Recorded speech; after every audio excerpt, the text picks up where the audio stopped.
this. Come and run again. We wanna dose of this. Right now it's KDA. I'm a goddess with a blaze. 소리처럼 내 이름 믿지 못하게 loud loud loud loud. I could take you to the top. 절대 멈추지 못해. 내가 끝내주는 bad gal gal gal. And when I started talk that oh you know how to react. I'm a picture perfect face with that wild in my veins. You can hear it in my growl growl growl growl. So keep your eyes on me now. 무엇을 보든 좋아할 거야. 다 할 수 없는 배vo. 나와 되길 원한 늘 확신해.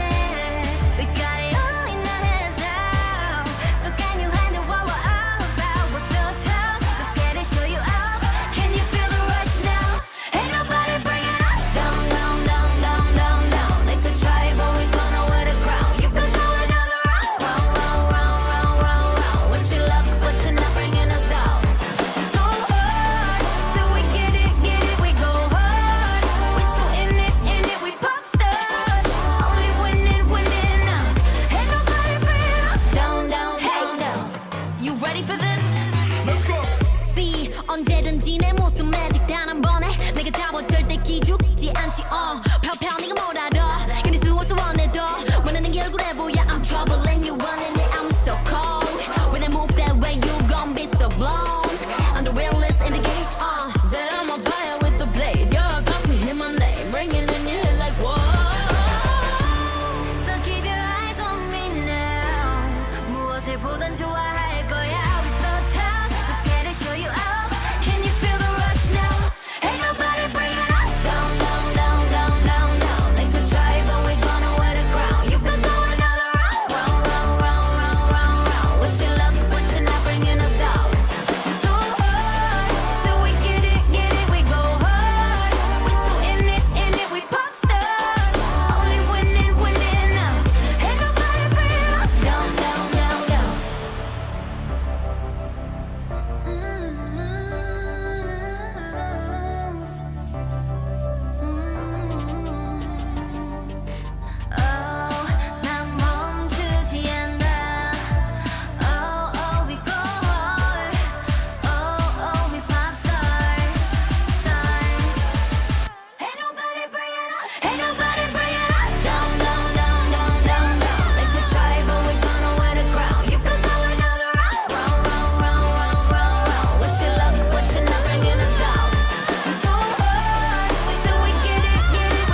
And the greatly desired sequels. I'm your host for this episode, Max Tack, otherwise known as Ray. And with me today are Foxfire from Germany, Eddie McTrigger from Florida, and we've got a bunch of special guests today, all artists. We've got Cranberry Jam from California. We've got Bozilla from Auckland, New Zealand, almost a countryman of mine. And we've got Lou, also known as Lead Apprentice. He's in West US. And we're just hanging out for Slug Tinky to show up. He's running a little bit late, but you know, that's artists. Okay, guys, so welcome to the show. We've got a big lineup of guests today. I'll just say hello again to Cranberry. Thanks for coming on again. Hey. So just with the context of Alita fan art, could you just give us a quick rundown of the sort of stuff that you're doing? Start with Cranberry. Okay, quick correction. I'm not from California. I'm from North Carolina. Oh, I'm sorry. Oh, no, that's just the completely opposite end of the country. Oh, you're fine. I'm fixing my notes for next time. What I do is a lot of colored pencil illustrations, typically in the anime style, but I do other things as well. Nice. And you take commissions? Yes. Excellent. Working on one right now. Might have to hit you up for that at some point. And Bozilla, welcome to the show. Right. Hi. Well, I'm not very much an artist myself. I did some drawings of anime characters when I was into Japanese manga, and that was a long time ago. The very first Alita drawing I did was for Twitter push on September 9th, Alita Appreciation Day. That turned out not so good. I wasn't prepared, and there was no technique. I didn't even have a pencil sharpener. I hand scribbled the thing from the movie very quickly. Yeah, but that opened the door for me. I've always wanted to do something to express my love to this movie and this fandom, and I thought I could probably train myself up to take on the task of pencil drawings because it felt very intimate and very personal for me. When I was drawing, I could feel that, yeah, every pencil stroke was coming. Yeah, when I was drawing, I could feel every pencil stroke was coming from my heart to form this delicate and strong cyborg girl that I look up to. So for a time, I practiced drawings every day for several hours and watched many tutorial videos. That's where I started. Nice. Well, and that's a cool story. That's a cool story. I'm glad to hear. I'm glad to hear Alita Day got you back into it. That's personal for me. That's cool. So you were also the organizer of the Alita Army Sings Swan Song production. Yeah, that's an interesting project. Swan Song, that's a project that's dragged on for a while, and it's partially my fault. I got lazy in the middle and put aside for a couple of days until we had to make a delivery by February 14th. It started out as a bunch of guys singing their hearts out and put the videos on Twitter. I think it was Johnny Sci-Fi and Vladi who were the first ones who did that. And then some guy came along and got very enthusiastic about it and started to recruit people to do this. His name was James or something. And nice. There was Corso, who sent me some sample recordings as an encouragement for me to join in. I got all worked up and I wanted to do this. But I knew from experience that a project like this, which is going to involve more than a dozen people, it needed to be properly managed. Otherwise, we're just going to be waiting for some people to submit their pieces and wouldn't be able to finish it anytime soon. So I took on the job to start to manage it and picking people to force them to submit their recordings to me and did some mixing because I had some experience with Adobe Audition and just wanted to try to mix a song with the music and as a project. Nice. Experiment. Any So- hope of doing another one in a lower register so people with deeper voices can have a go? Yeah, I mean, yeah. I would pick another song or something. I don't know. Well, Something related to Alita. what's that one in the Alita trailer that everybody seems to like? The cover of is it New Divide? No, is that right? I'm trying to remember. There was a New Divide. Is it New Divide? I can't remember. Anyway, it's only 12 minutes past 7 a.m. on a Sunday morning here, so my brain is still trying to get the neurons flowing. So it's going to take a little while. Okay, so we've got Lou, who has actually told me that he's going to do a drawing during the stream. That's why we're looking at a desk and a piece of paper. Wow. So that's what he's got up there. Lou, do you want to give us a bit of a rundown of how you got into drawing Alita art? It's primarily to promote the movie, I guess. I think the first one I did was like, I think the night after that I saw the movie, and it was. I think we were all in agreement early on that the marketing wasn't very good for the film. Understatement of the century. Yeah, so I was like, okay, what can I do to help it? Okay, I draw, so I'll just draw a bunch of fan art to kind of post it all over whatever social media I have, and just try to get people like interested in the film. And yeah, that's why I started drawing a bunch of them. I think I'm up to like 60. Whoa. I've also looked in his Instagram and wow, oh boy, that's like over 1,000 images you have uploaded. And I mean, it is amazing because it's not just like you take like 1 or 10 minutes for a picture. Some pics take a long time to do, and I think this is. How long are you drawing that you could have such an amount of awesome art?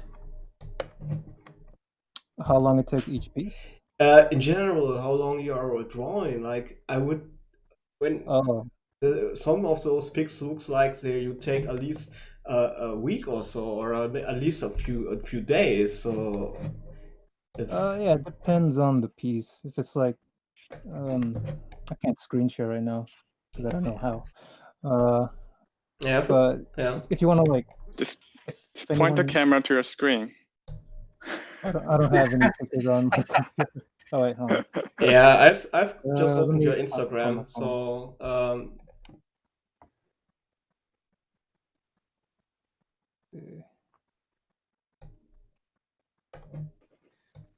I'm not sure if you heard it, but I've opened your Instagram if you want to go over something. Oh yeah, you can just pick something and see if I can talk about it. Okay. Foxfire has power here. Yeah, I've here this crossover from Wonder Woman and Alita. I can show you my screen, then you can see what I'm talking about. So, like this one for an example. How do I go on your screen? Oh, there. Yeah, you just need to open the Hangouts and you see what I'm doing. Oh, I'm doing. that one. Yeah. That one I'm not sure how long that's going to take. Maybe, because it's not done yet. It could take up to about 40 hours maybe, depending on how much detail I want to put in there. But yeah, I would say it would take me 30 to 40 hours to finish it. Wow. Yeah. That's somehow that's an original thought. And when did you start with drawing? Like how many years are you doing that? At least 5 years from your TV. I've tried to go as far back as possible. Then I saw like, oh yeah, that you had over 1,000 images. So it takes a while in Instagram to go through that. So it's 1,000 is just what I show. So I got much more. The ones you're I don't happy show with. everything. Yeah, I don't really show everything. Some stuff is just sits on a stack somewhere. But in terms of how long I've been drawing, since I was a kid, like 5 years old, my teacher told me something interesting, that everybody has like a creative spirit when they're younger. I'm just one of those people that never stop drawing. You know what I mean? I get what you are talking about, but I think everybody, or most, it's just said, yeah, most have some creative sort of impulse, but a few lose it over the years because the focus shifts to some professions or whatever, and they lose the time or can't do that what they want to do.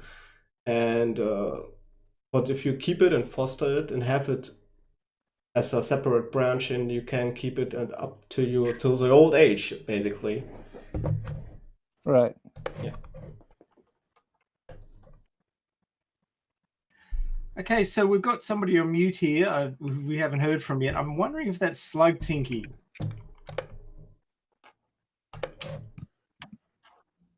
That's you, Slug Tinky? You need to unmute yourself. You're muted. Hello? There we go. Hey. Can anyone hear me? Is that Slug? It is Yes, Slug. it is Slug. Welcome to the show. Hello.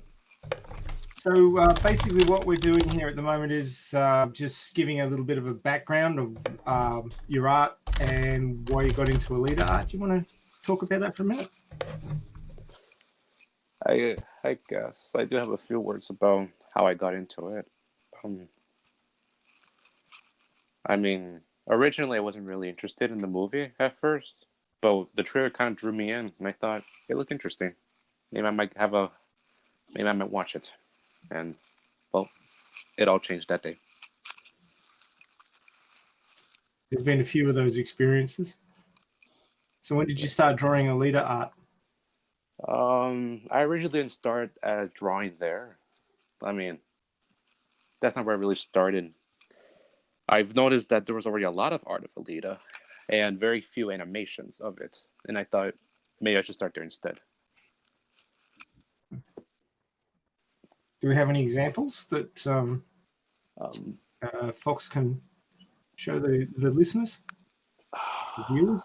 At the moment, I don't really have anything on me now, but I guess ever since February, where the movie was released, I started working on a little parody of it, and it looked awful, but I mean, it was fun for me to do it, and it killed some time a lot, and it allowed me to practice more in animating. So you haven't released any of your animations yet? Yeah, I've released 2 of them so far.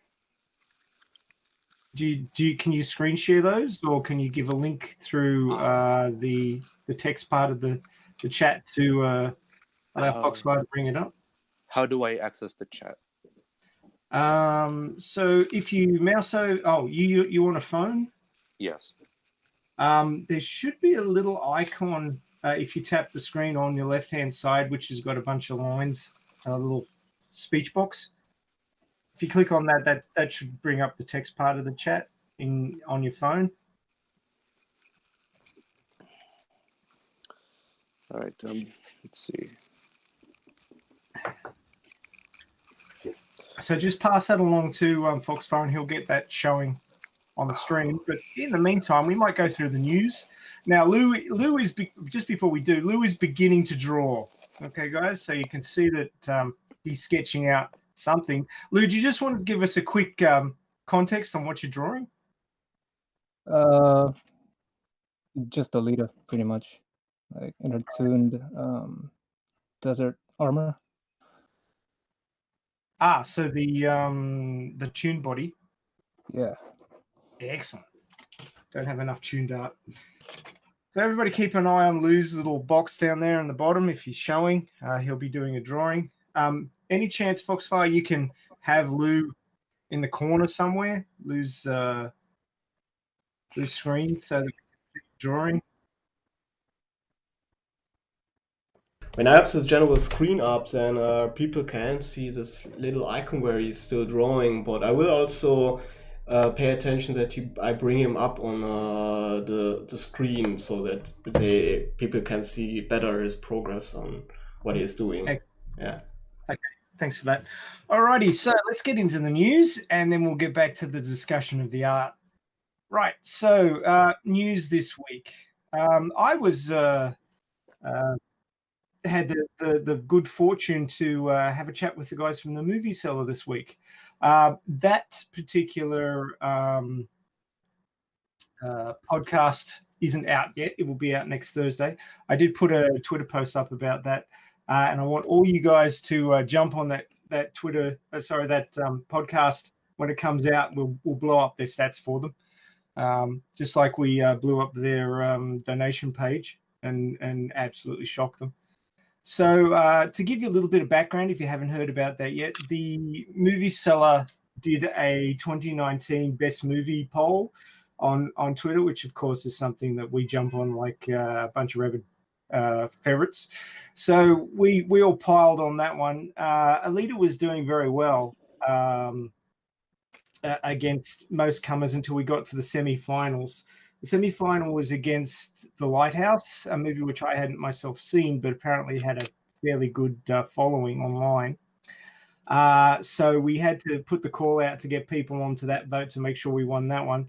And then, of course, in the other bracket to go into the grand final was John Wick 3. Now, you may or may not be aware, but John Wick 3 does have a very strong following online. So now these guys, they're a nice bunch of guys.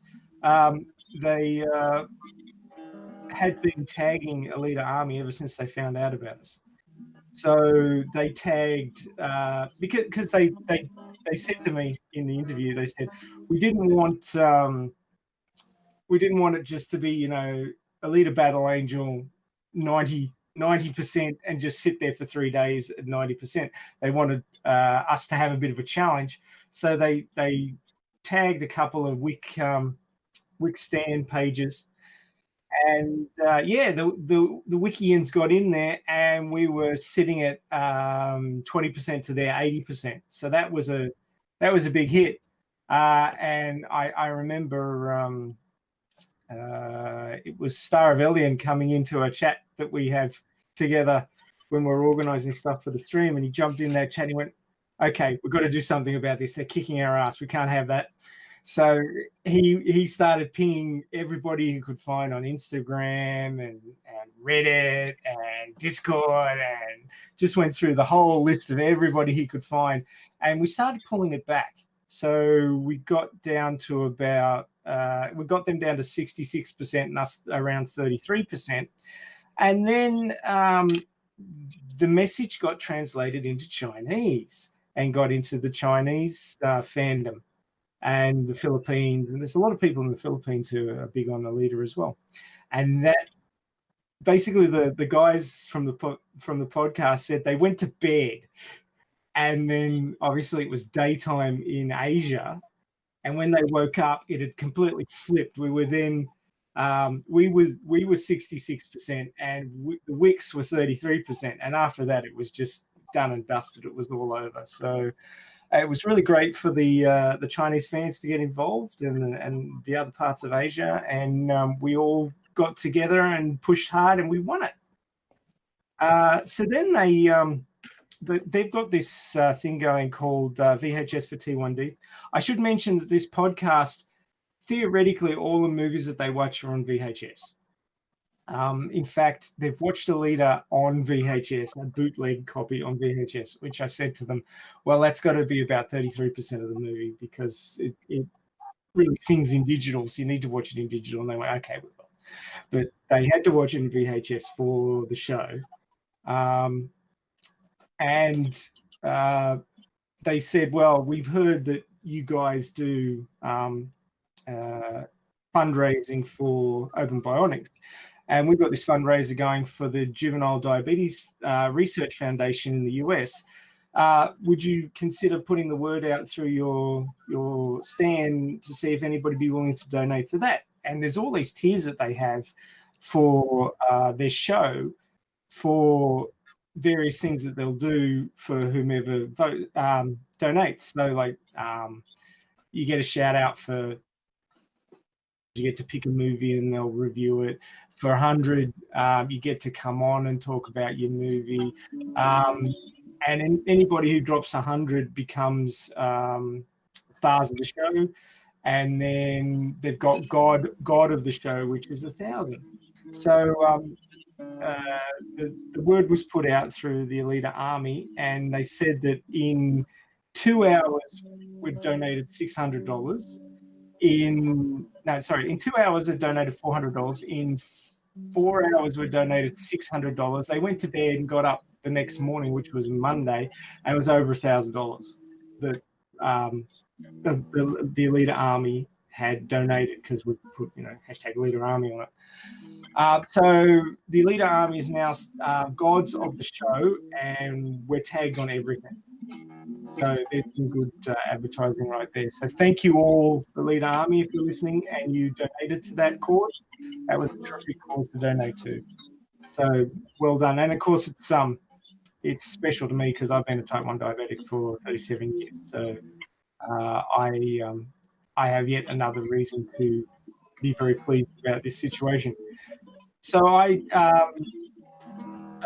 we were actually asked, can someone from the Alita Army come and talk to us about the Alita Army and involvement with the movie Solar Pole and about Alita, and if anybody's got type 1 diabetes, that would be cool too, because that's the sort of the context of the show. And I went, well, I kind of fit all of those. So they said, oh yeah, well, you'll do. And I said, okay.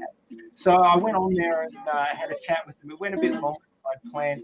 I didn't realize that I was almost Encyclopedia Alita. You'll hear it next Thursday if you have this podcast. But yeah, I can talk about Alita for like 3 hours from the ground level up. So you think I talk a lot here, you haven't seen nothing yet. So that's kind of how that rolled out. So that'll be next Thursday. They also, I mentioned my fanfic, my fan novel. Fanfic isn't quite an accurate word anymore. And they passed that on to Suck My Fanfic podcast, and apparently they've already done an Alita episode. So I was actually rather surprised. I just opened up our news here, and it's the first thing. So I'm going to have to go and have a listen to that and see what happens. And they've promised to make a part 2 because the podcast members are interested in watching Alita Battle Angel now. So yes, we're getting out there, guys. More interest every day. Okay, so we mentioned that. Logic on Twitter asked for your choice: Alita versus Major Kusanagi from Ghost in the Shell. Yes, thank you.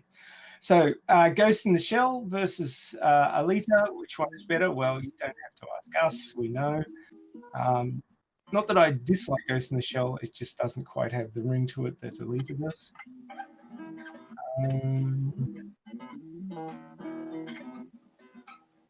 This is well-known professional artist and has lots of eyes will be on this thread.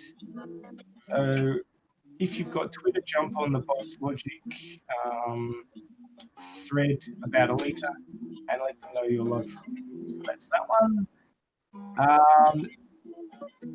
There's a 1/4 scale Prime 1 Studio Berserker statue out now. So you can buy that one. I think it's a translation from Chinese. So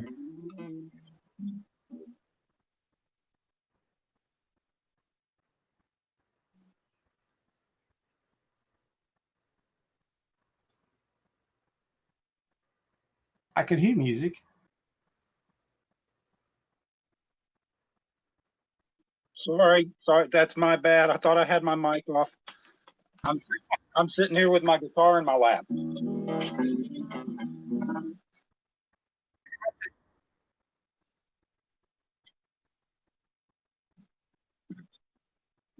Oh, I'll sorry. put it down. I'll put it down. Sorry. Usually not that quiet. Play a swan song, Eddie. Yeah, that's a little past my time. Do Freebird. Nice. Okay, so there's more statues, different types of statues available. There's a 1/4 statue. Is that the one that's poorly unboxed? Does anybody know? The Prime one? Yeah. Yeah, that's the 1/4.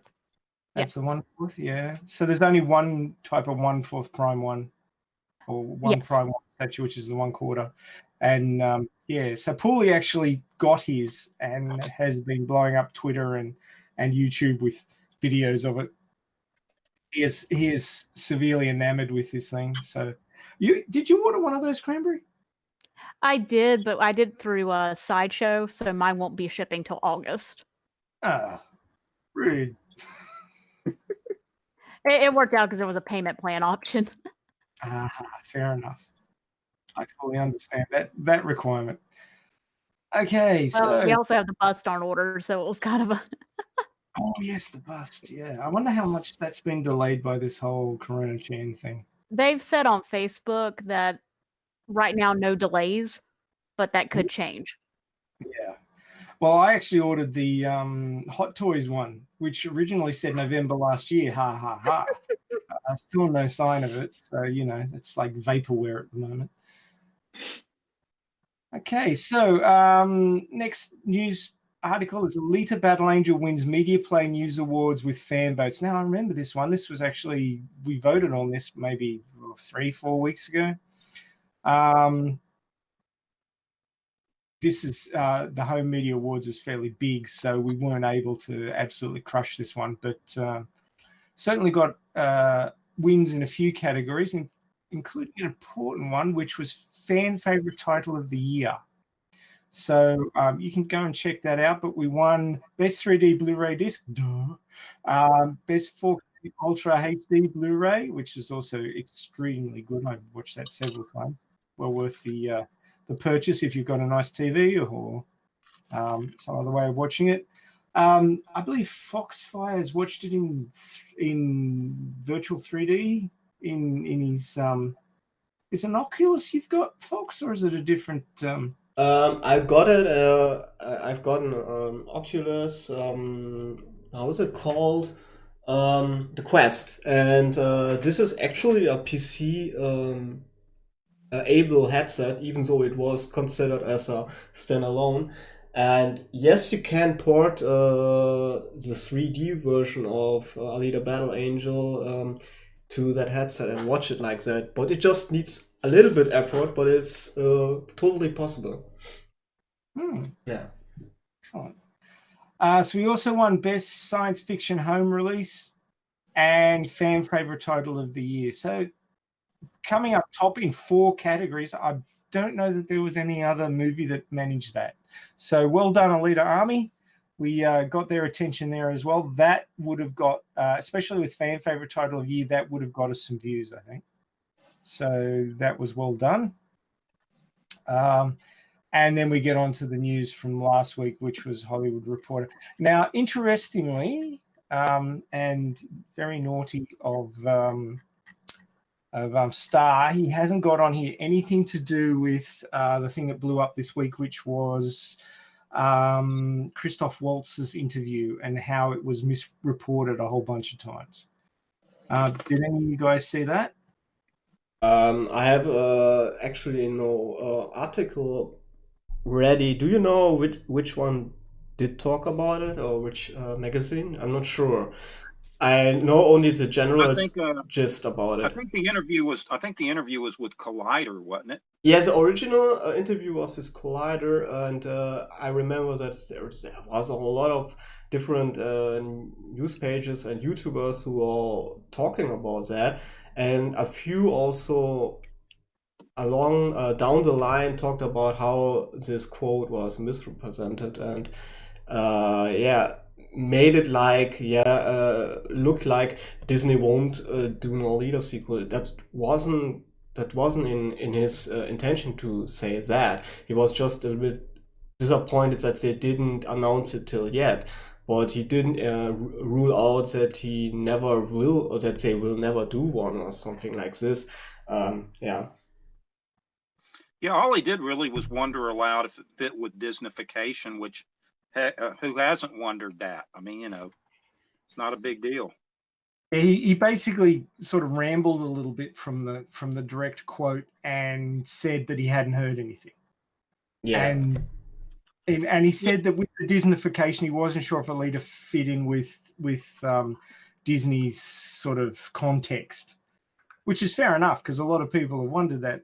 And yeah, people jumped on it and clickbaited it and twisted it, and it was a bit disappointing. I thought I think the media's desperate for anything that sounds controversial, and they could twist this, so they did.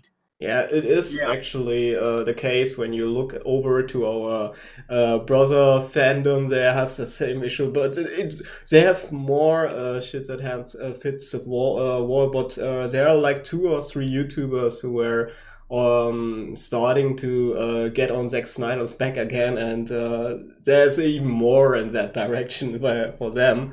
Yeah, it's like this desperation going on, and the easiest way to create attention is always by rage clicks, by making people rage. So they know what weak points the people have, and they're acting like trolls in a way. Yeah. Star's actually in the chat, and he says we covered it last week. I think we got the very beginning of it last week, but the whole sort of re-reporting and twisting is sort of coming through this week, so that's why I was bringing it up again. Okay, so anybody else got any news that I haven't covered there, or shall we move on to the topic at hand?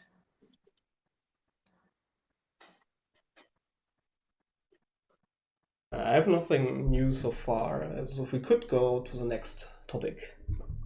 Eddie, anything happened on your in the real world? Not really. I mean, I will say, although I don't want to let it out of the back too quick. We talked the other day on Twitter. I mean, last 300 then had come up and saying, hey, why don't we all meet in St. Pete? And a lot of people were going to that. And then I suggested, I thought, if there's one place everybody would want to meet up, where is it? I mean, it's Iron City, right?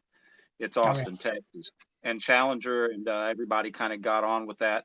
I've actually been researching it. I don't think that's impossible, but I'd rather talk to you guys off the air about it. But I mean, if we gunned for something like spring of 2022, we'd have to get enough people, and it wouldn't be cheap. But it is actually doable. Oh yeah, it's probably something we can consider, fundraising for when this whole Corona Chan thing has wandered.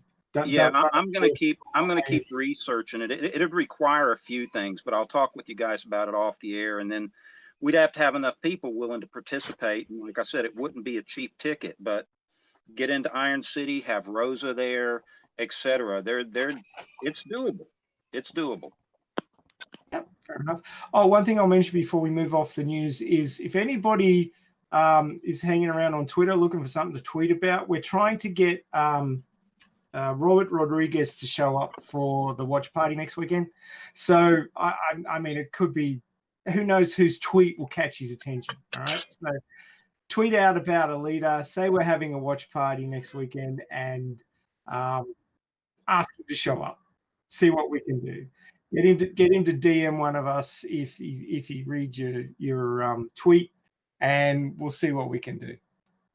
So who's drawing? That is Lou. So Lou's doing an Alita drawing from the Tuned Arc, if you were wondering. So that's what he's working on. And that brings us around to the main topic, which is, and Foxfire changed it on me, so I've got to scroll back up. Alita Army flexing the fan art. So there you go. That's the name of the topic. Maybe I should copy and paste that into the other spot.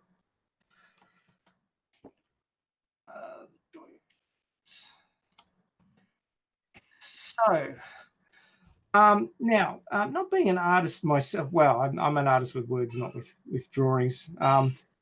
I don't have a deep understanding of this, guys, so my questions may be a little bit off topic.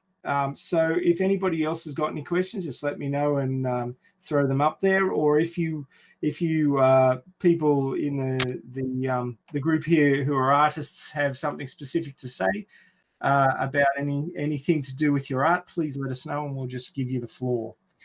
Okay, so my first question is, what draws you to making Alita art?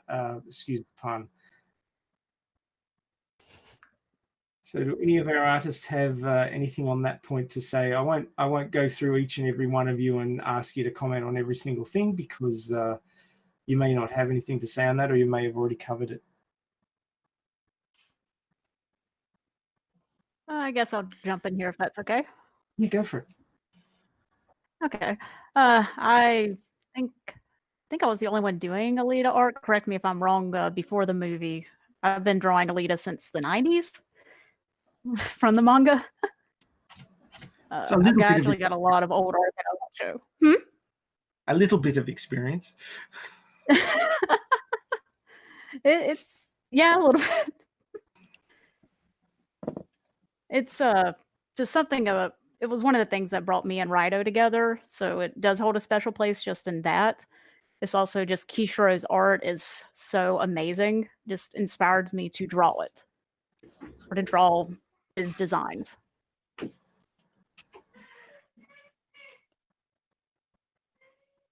Okay, Johnny just asked me if I've ever drawn my hubby. Yes, I have. Random question. You know, it would be cool if you could draw members of the Alita Army into the Alita world. That would be pretty awesome. You know, like draw them as cyborgs or something like that. We should do something like that at some point. That would be pretty fun, actually. Yeah, so we'll have to find the people who aren't afraid to show their faces, and see if we can do something like that. So I have some sort of competition or challenge or something. That'd be cool. Anyway, just spitballing there. Okay, anybody else got any comments about what draws you to Alita and why you like to draw her?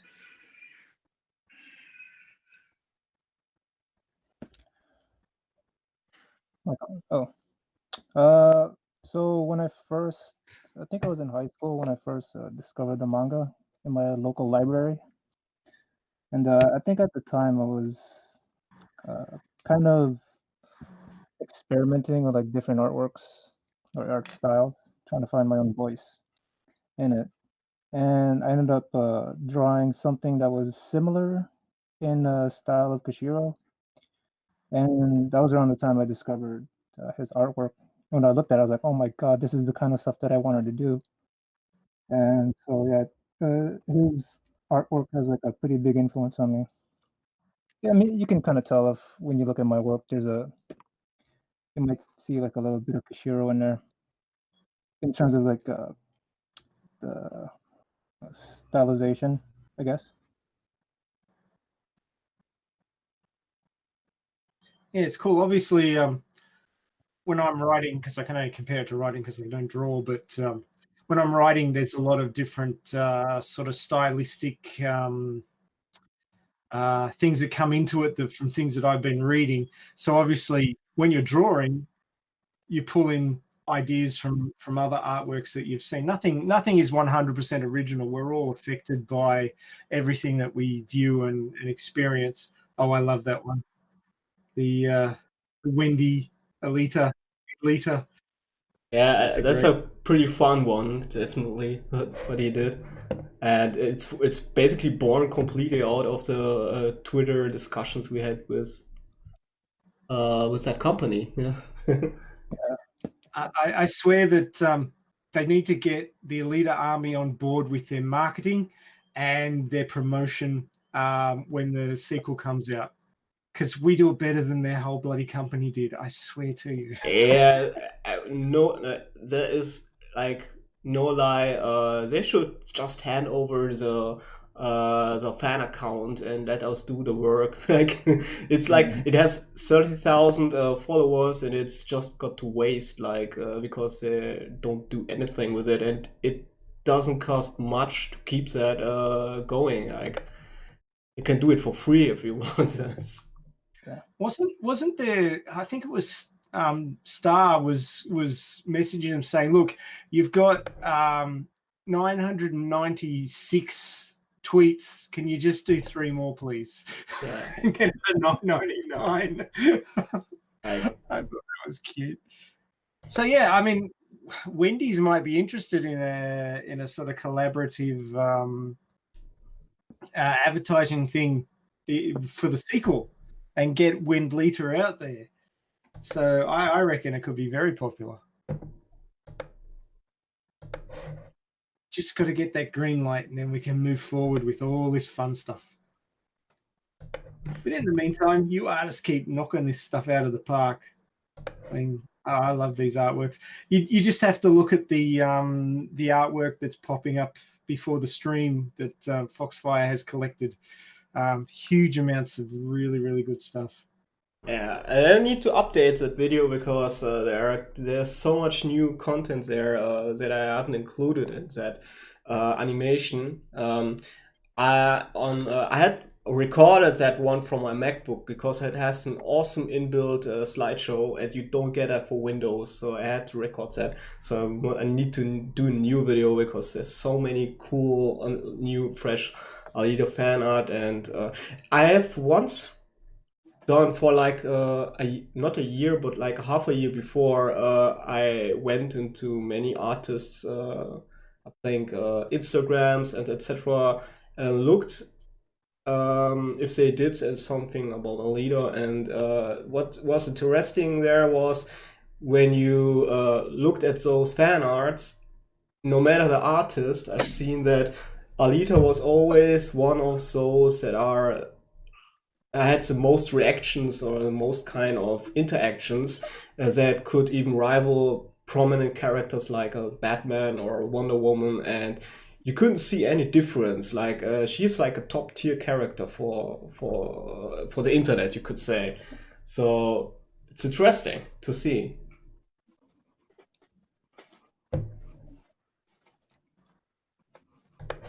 Yeah, I mean, you don't know where this stuff's going to pop up. I found a repository of old manga images from the 90s, and some of the artwork even then was beautiful. I think that one with Alita in a red costume with the massive gun that's as tall as she is from the 10 years that we didn't get of the Tune Dark was actually in that repository, which it was drawn either late last century or early this century. So there's a lot of good stuff. It's yeah, and it's you have a rich I would say, because of the mangas, you have such a big variety of stuff you can do, or image or portray, you could say. I thought it was also kind of interesting to see that Yukito Kishiro made like a contest back then to include the best fan arts as a character design in his own book. Yeah, that's cool. The cat Alita was born because of that. You know, in the Last Order. Oh, really? Yeah, there's a fan art design. So the only reason that Alita actually grew a tail in one of her iterations of Yes. Imaginos 2.0 Yeah. was because of a fan art with the tail. Yeah, and I mean, back in that time, it wasn't overdone, like having those cat designs. So it came just later. So it was one of those more like it was something fresh back then, in my opinion.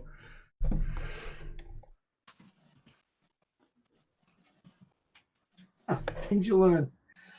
Did I see a picture there of Turkey Day? Did I see a picture there of Alita in her moody? Where was it? It was in Last Order, when she was making peace with herself, with her previous self, and Yeah. the corridor scene. You remember that one, the bloodbath in the corridor? Yeah, that's you mean that I have one scene in my mind with where you can see Alita and Yoko, where like Yoko is cowering on the floor, you could say, and Yeah. Alita is like comforting her past self. Like It was around that time, but there was an image here of Luz that had I was almost going to call it grumpy Alita, but it's not really grumpy. It's more how to describe it? Sort of pensive and angsty Alita. Actually, it's not Alita, it's 99. Yeah, pensive was the word I was going to say. Yeah. Yeah, I'm looking for that one because I have something in my mind that like when she was comforting her past. That's also one with Yoko and Alita. Yeah, that's it. Yeah. That's the Yoko one. Yeah, the hair in a tie, and the chin, the little chin strappy thing. Also, the mood that they are expressing is so completely different. Like you could think it's two different persons, even though it's basically the same personality with different kind of memories. I think that, you know, in that time, Yoko's soul was probably quite poisoned by everything that she was forced to do. So she probably wasn't feeling great about what she was doing. But she was doing it because she believed she had to. So there's that whole, she wasn't a free spirit. She was tied into something. It was a terrible war. She was told to go and kill so many thousands of people. And because she was a good little counselor, she went and did it. Yeah. But she didn't have to like it. It's kind of like I'm not sure because we didn't get so far, but my impression is that they used her basically her kind-hearted and like dutiful personality against herself for the brainwashing, and you can see that even good characteristics like being a dutiful person can go horribly wrong with the wrong indoctrination, or not wrong indoctrination, but indoctrination in general, because you believe in that what they are saying, and so yeah, it's kind of interesting.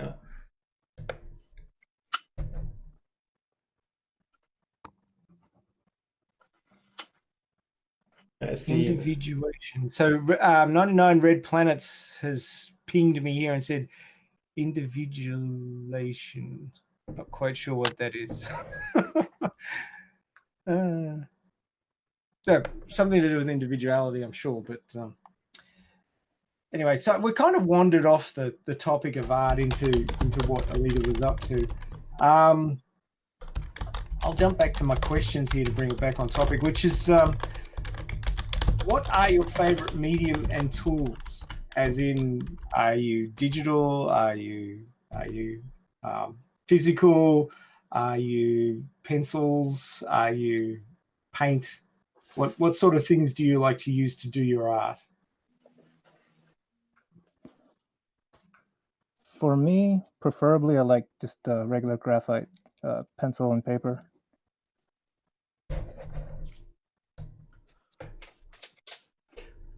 I've seen that you most of your fan arts is like in that direction. Even it has some slight coloring often to the blue, like when I'm seeing here. But when you do colored art, it's also really gorgeous, like the lighting and the colors, and so yeah.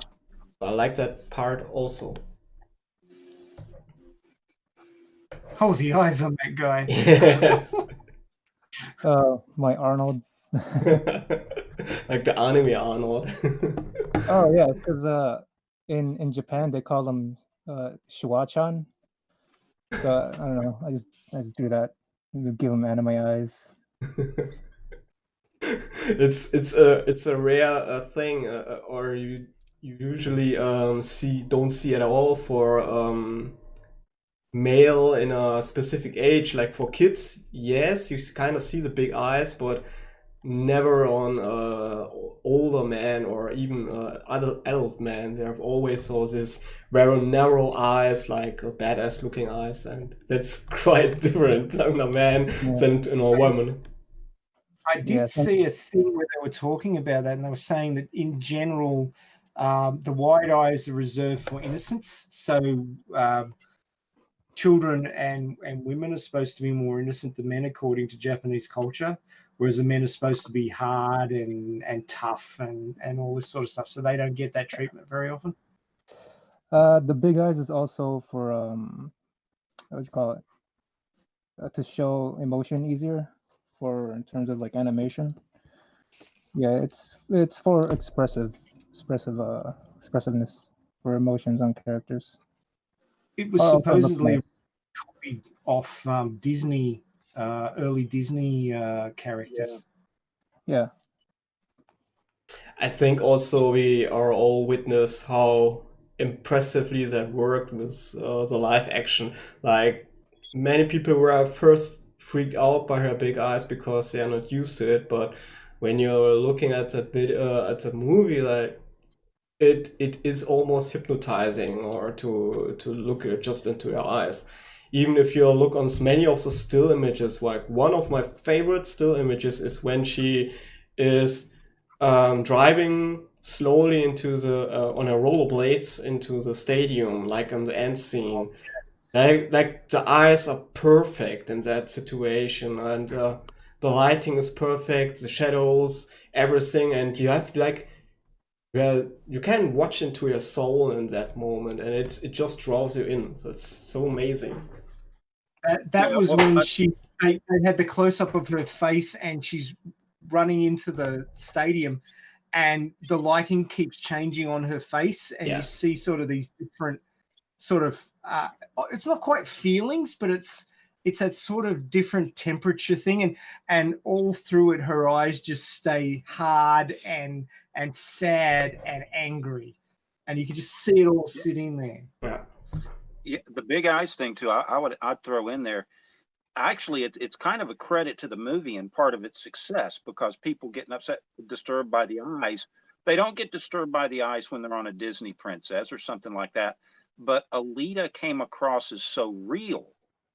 The character felt so real and looked so real that they were disturbed by him because it looked like they were real.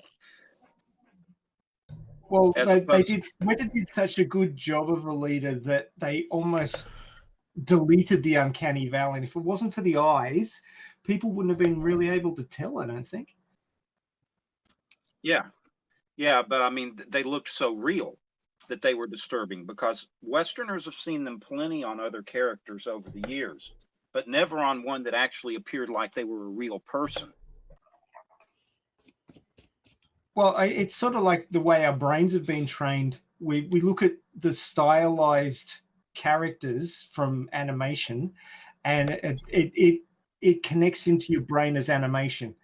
But when you see something that looks real but has something that's related to animation, your brain can't discern between the two. It's like, that looks like a real person, but they've got this animation feature, but that's not a real person, but it is a real person. And then a lot of people get upset by it. Exactly. That's what I'm saying. It's really kind of a credit to the movie that it disturbed people, to me. Oh, yeah. Because, you know, it disturbed them because she looks too real. Yeah, and it was hard for their mind to separate like they can with animation. That's kind of my point. I think it's one of the things that gives the movie a real standout feeling, is that they did such a good job on that.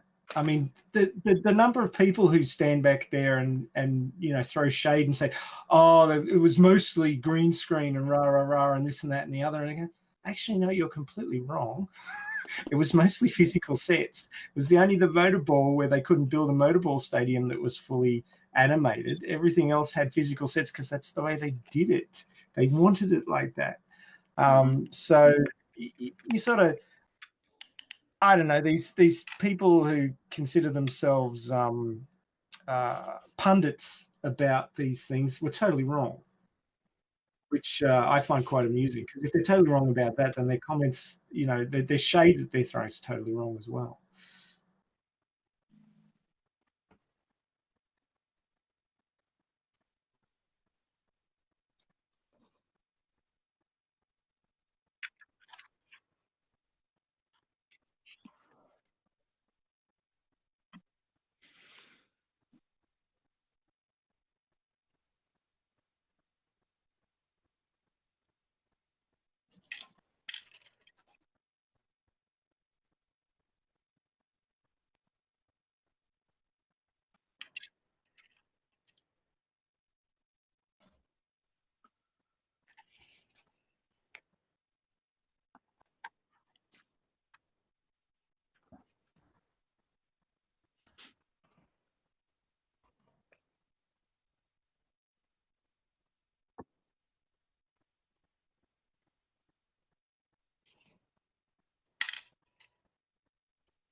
Yeah, well, it made it stand out. It gave it a difference. I think that Alita really, the movie was a perfect storm of all these different factors: the amazing animation, a whole bunch of very good actors, the standout Sorry, performance guys. of Rosa, the music, the story. It's not perfect, but there's so many good things about it that it's just a standout compared to everything else that's been churned out by Hollywood at the moment, and all the sort of reboots and rehashes and live versions of animated things and stuff like that. This was just something completely different, and I'm so disappointed that it just didn't get the advertising it deserved to be really, really successful, because it should have been. I mean, the number of people on Twitter every day who go, "Oh my God, I just watched Alita Battle Angel. What the hell was I doing? Why didn't I see this in cinemas?" You see hundreds of them every day. Yeah, it's like you can easily say that this is we see so many movies and most I forget, or I can't tell the stories, and you start to blur even characters after a while. But I can watch Alita 30 years from later without watching it anymore, and I would still recognize her instantly. You can't forget that character.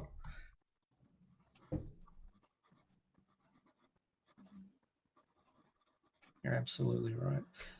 So yeah, to come back to the discussion. Yeah, we should really do that. We love to track off and explore other stuff. I just found this on Twitter, so I thought I'd share it. So it's a Alita X Terminator. Can show that? It's pretty cool. I'm sharing my screen. Okay. It's not appearing.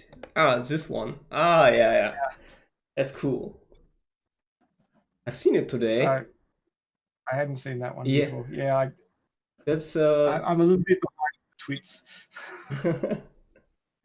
Seen that on Facebook somewhere. Yeah, so that's. I like the reflections on the skull. This thing is done really, really well. Yeah, there's a lot of good reflection and light on that image. I wonder how they did it. Mm.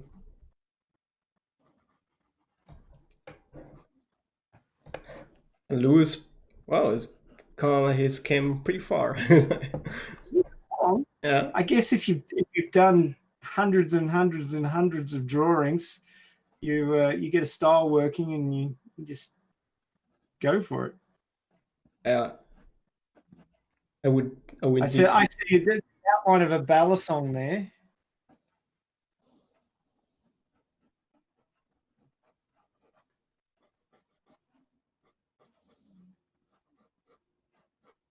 The only thing I'd say, she looks a little too happy. I don't remember her looking that happy in the manga during that period.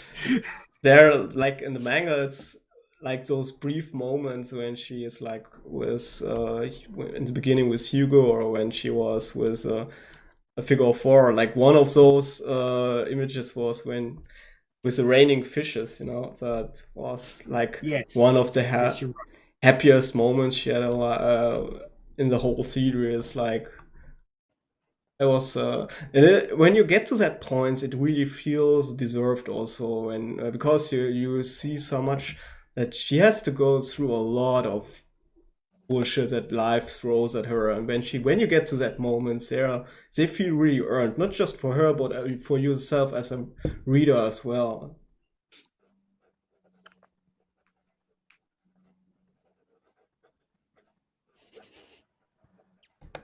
Definitely, but that's coming along really nicely, Lou.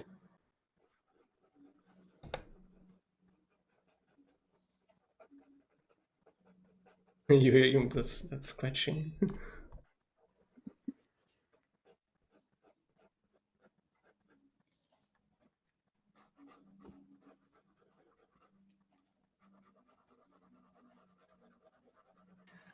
Did everybody see Johnny Sci-Fi's little brain bender on Twitter with the help Alita get to Zalem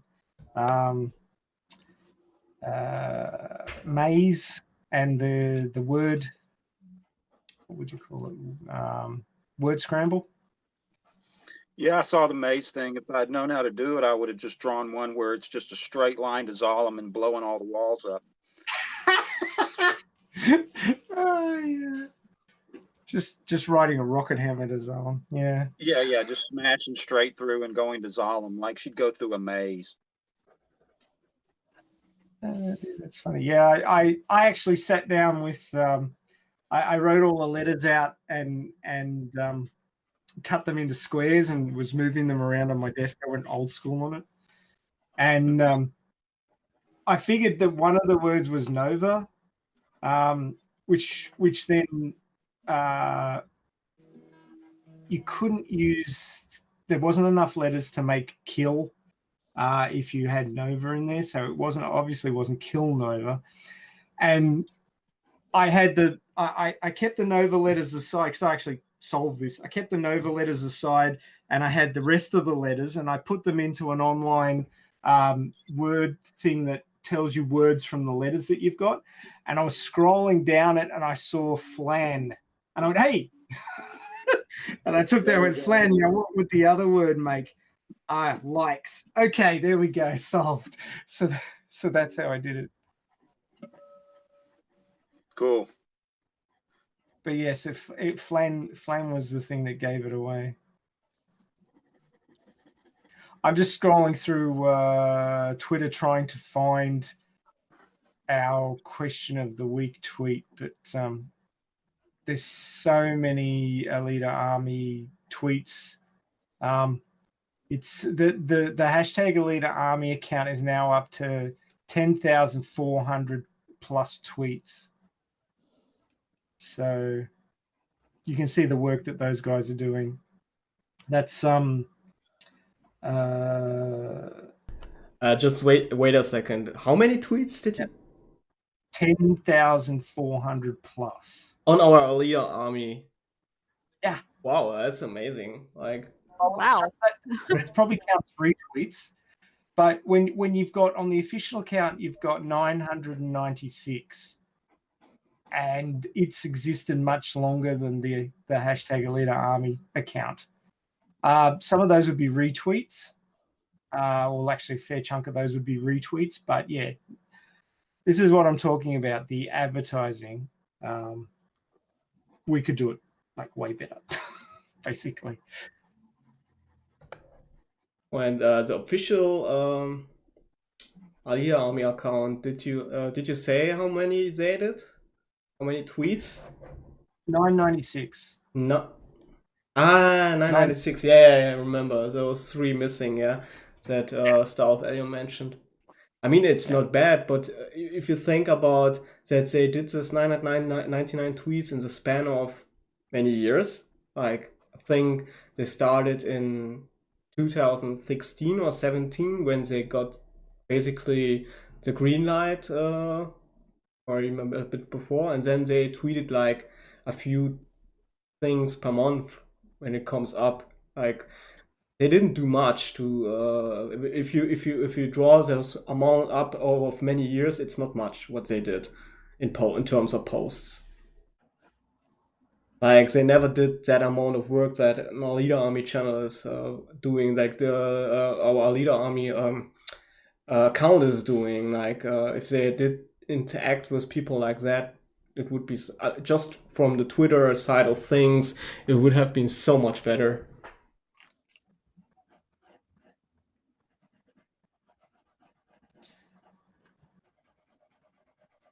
I'm getting lost in Twitter now. I should stop this. So I mentioned earlier that the movie seller passed on my fan novel to Suck My Fanfic, and now they're hooked into the movie, and they're on the case looking for the manga as well, because I advised the movie seller to get stuck into the manga because it sounded like it was right up their alley. So it's just that's one of the things I really love about Twitter is information just moves from one party to another, and stuff that I've passed on is now being passed on to other guys, and it's all about Alita, and they're all getting into it. So this is terrific. Charles also asking what went over 10,400. It's no, Vladdy was it. It was the Alita Army account, and this was in a span of at least a half a year or 3/4 of a year. I'm not sure when it started, but it was definitely less than a year. Well, we've passed the anniversary of the first coining of the hashtag. So it would have been after that. So it's been over a year since the hashtag has existed, but I don't know when the account was started. We'd have to check with Dennis and Star about that one. At least Twitter says usually which month it started, and you can see it started at July 2019. So yeah, there's quite a lot of work they put in that account, and yeah, it started from scratch. Has already over 2,500 followers, and yeah, keeps growing. So not bad. Okay, so we've got Mr. John.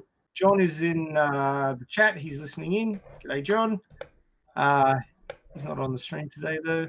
I believe Last 300 / Dinner Barjack is also in the chat. So g'day, Den. Johnny, who we've had on before, is in there. G'day, Johnny. There's Stars in there as well. Oh, jeez, everybody's listening in. All righty. So where do we want to go? Back to questions about art. I think we should drag it back onto topic. All righty. So did anybody else had any comments about what their preferred tools and media is? We haven't heard from Sluggy much. Sluggy, do you want to comment on what sort of tools and media you prefer to use to do your art?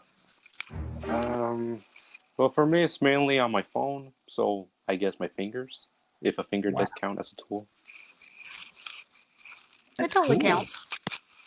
I mean, the fact that you can create anything on your phone amazes me, because my phone just does not behave in that fashion. Yeah. I guess the main problem is the screen, the size itself.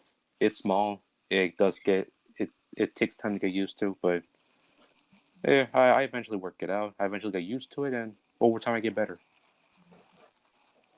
Well, that's with anything, basically. You've got to keep practicing. Yes. Cranberry, when you're producing your art, what do you like to use? The main for coloring is colored pencils.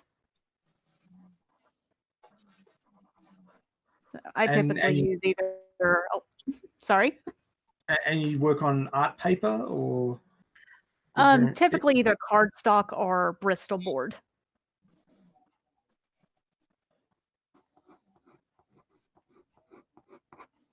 I found my favorite. It's your Zex.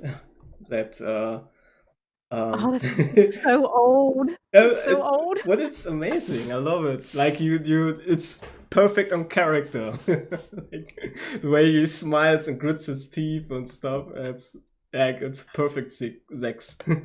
and the teeth sharpened to points. Yes. Like really like a beast. And that I animation you were showing, what was that one of Sluggy's?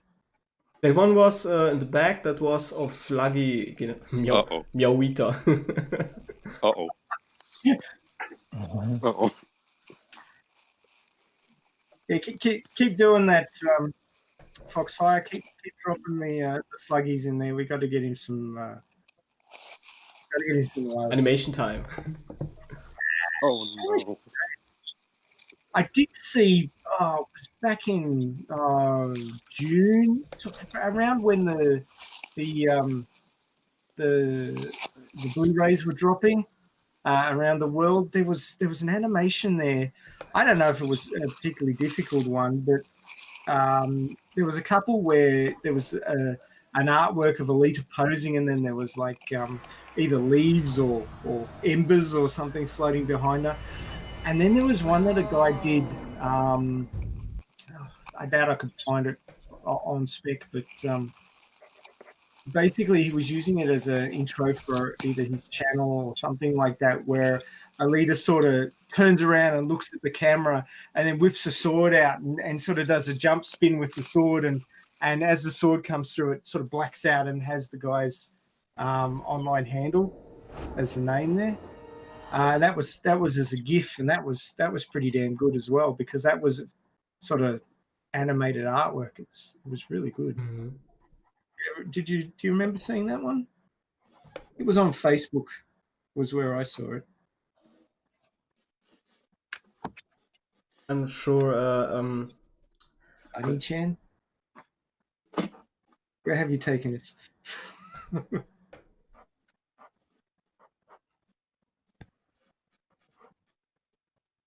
Do you have any of Bazilla's sketches?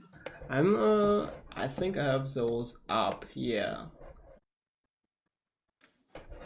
I found his Insta. Yeah. We have you now, Bazilla. So obviously you're the another pencil man. Want to talk a little bit about that?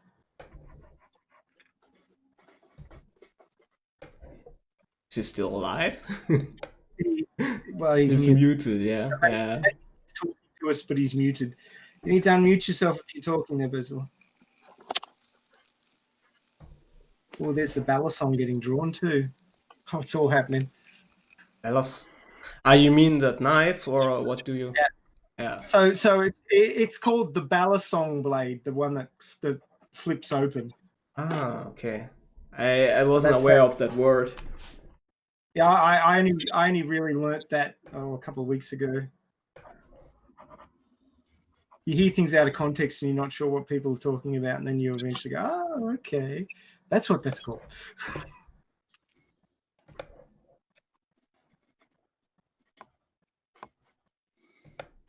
But some of Kashiro's art, where she's got that thing on her back and she draws it and flicks. You got to hang on to one side of it when it's closed, and then flick it, and make sure you don't take your own head off when you're doing it, and have the handle come back around and hit the other one, and then grab it with the other hand so that it's then a sword. So yeah, it's like a giant butterfly knife. Yeah. Yeah, that's also one of those bunker concepts from. I mean, I'm pretty happy that they took over the rocket hammer of Ido.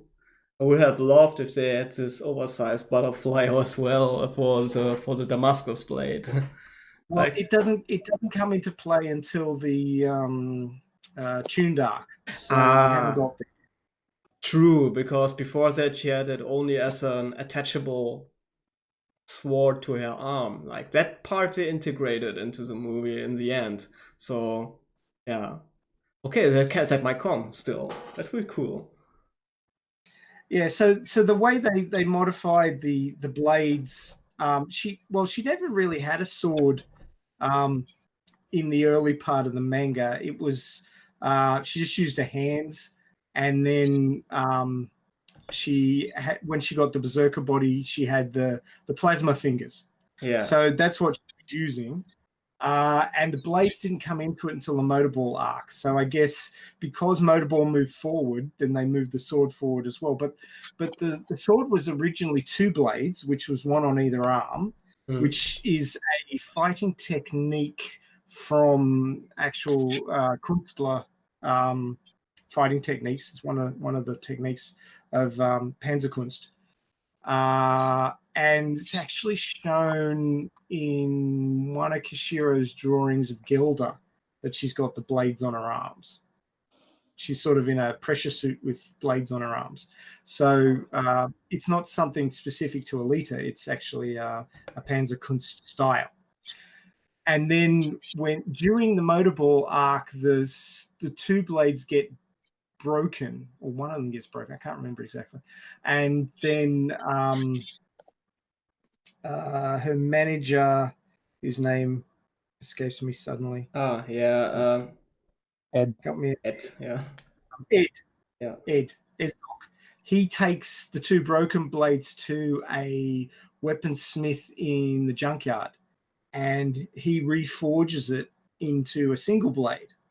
And then after that, she fights with a single blade, which she carries on into the Japan arc. And then when she's picked up after the end of that arc and rebuilt by Zalem, they actually then create the Balisong blade for her. I don't know. It's never explained in anything that I've read whether she requests it to be built or whether they just dump it on her and she learns how to use it, because there's that whole 10-year gap, which I think he threw in there just to push the story forward so that he could change the art style and her body style and have all sorts of new things, but he could also have Koyomi age enough to be an important foil in the tuned arc. Yeah. So also this, I think there's reasons for that. The 10 years gap would also be interesting for any person who want to make a series of Alita to go on that part, because they would be basically relatively free to take Alita to many places, and they have just to make sure that they come back to that point when the tuned arc starts. And it could be something like the Clone Wars for Alita. So that would be cool if we can see what she did all that years. Yeah, I'm not sure how a series would integrate into that. I don't think that they should try and do Alita, live action Alita on a series budget. I just don't think. I would if I would decide that I would not take her on a live action direction, I would just do the series complementary to the theatrical run. So cinema first, in my opinion, and secondary have a series that is made as an anime, like that they do in cooperation with Japanese studios, because they have the knowledge, they have this expertise to pull off a really good anime when you do it with Madhouse Studios or any sort of those, because they know how to get the action out. And I'm not sure, Disney could do something cool, but yeah, Japanese know how to crank that up to the max, and we need that for an Alita series. Well, the problem is that according to the sources that I've read, Cameron owns the movie rights. Yeah, that's great. what we wanted, and that's how it's worked out so far.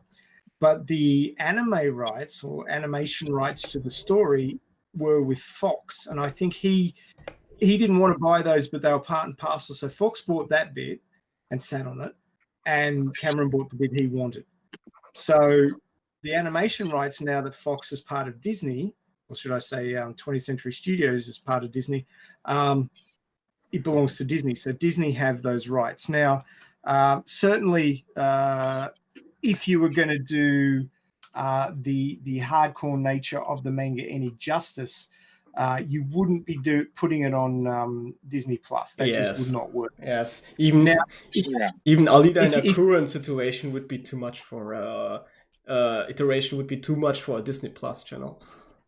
Yeah. So, but what I've heard is the suggestions that for a more adult level of show. Well, this is before Corona-chan hit, so I don't know that Disney have the money for it anymore. But they were talking about starting a separate streaming service for more the more harder entertainments. You know, the MA ratings and the R ratings and things like that, and putting it on a 20th century streaming service.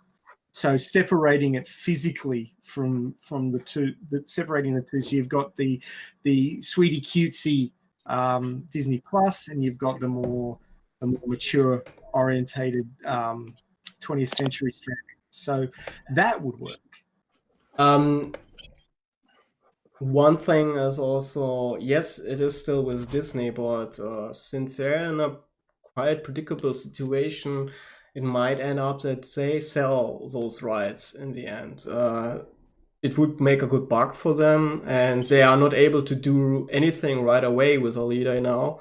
So I wouldn't wonder if they sell it to a studio, and they could take it anywhere from that point. So who knows? Well, if we could only convince Disney to appreciate the masterpiece that is the movie, and look at it as the new Star Wars, which is what we'd really love to see. When you see what's happened to Star Wars now, they should really be looking for something else to fill that void. And the context of the Alita movie series versus an Alita animated series would be the equivalent to the Star Wars franchise compared to The Mandalorian. So you can see that it fits that context for Disney, but it's just convincing Disney to actually want to go there. Yeah, that's the trick. Just to mention, in the chat they are talking about next week's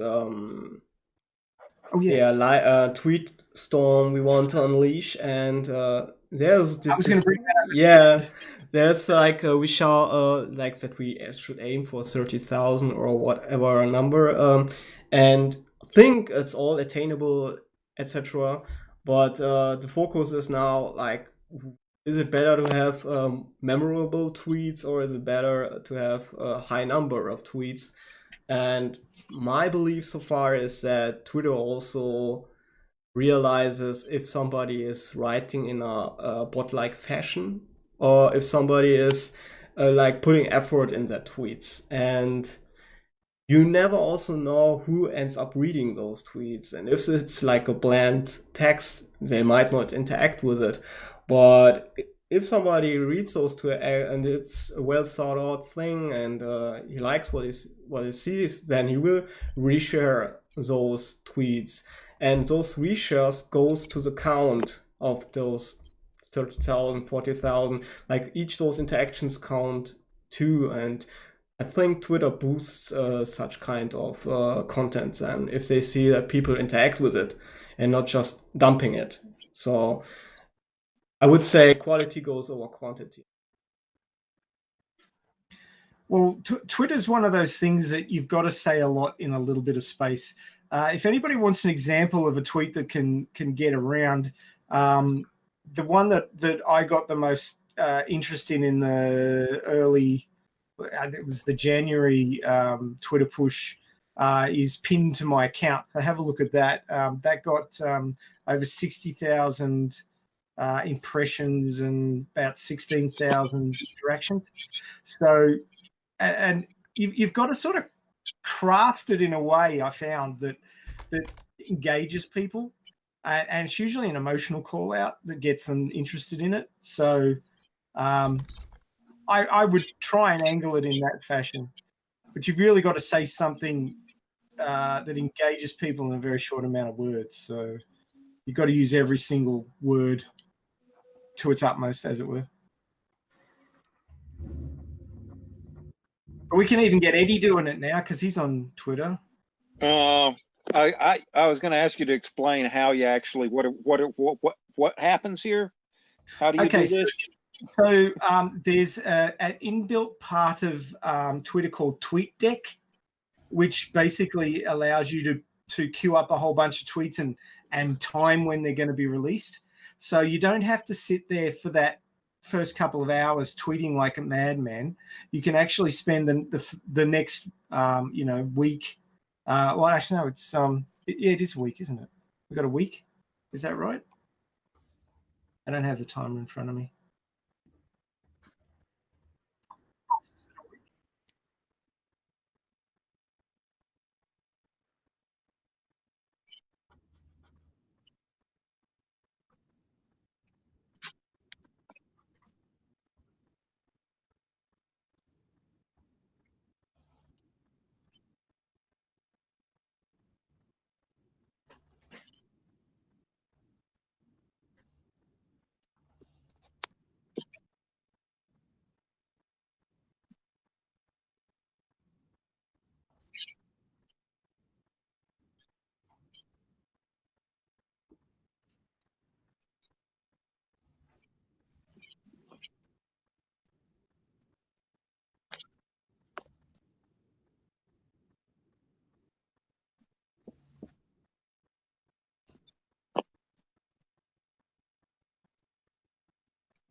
Now,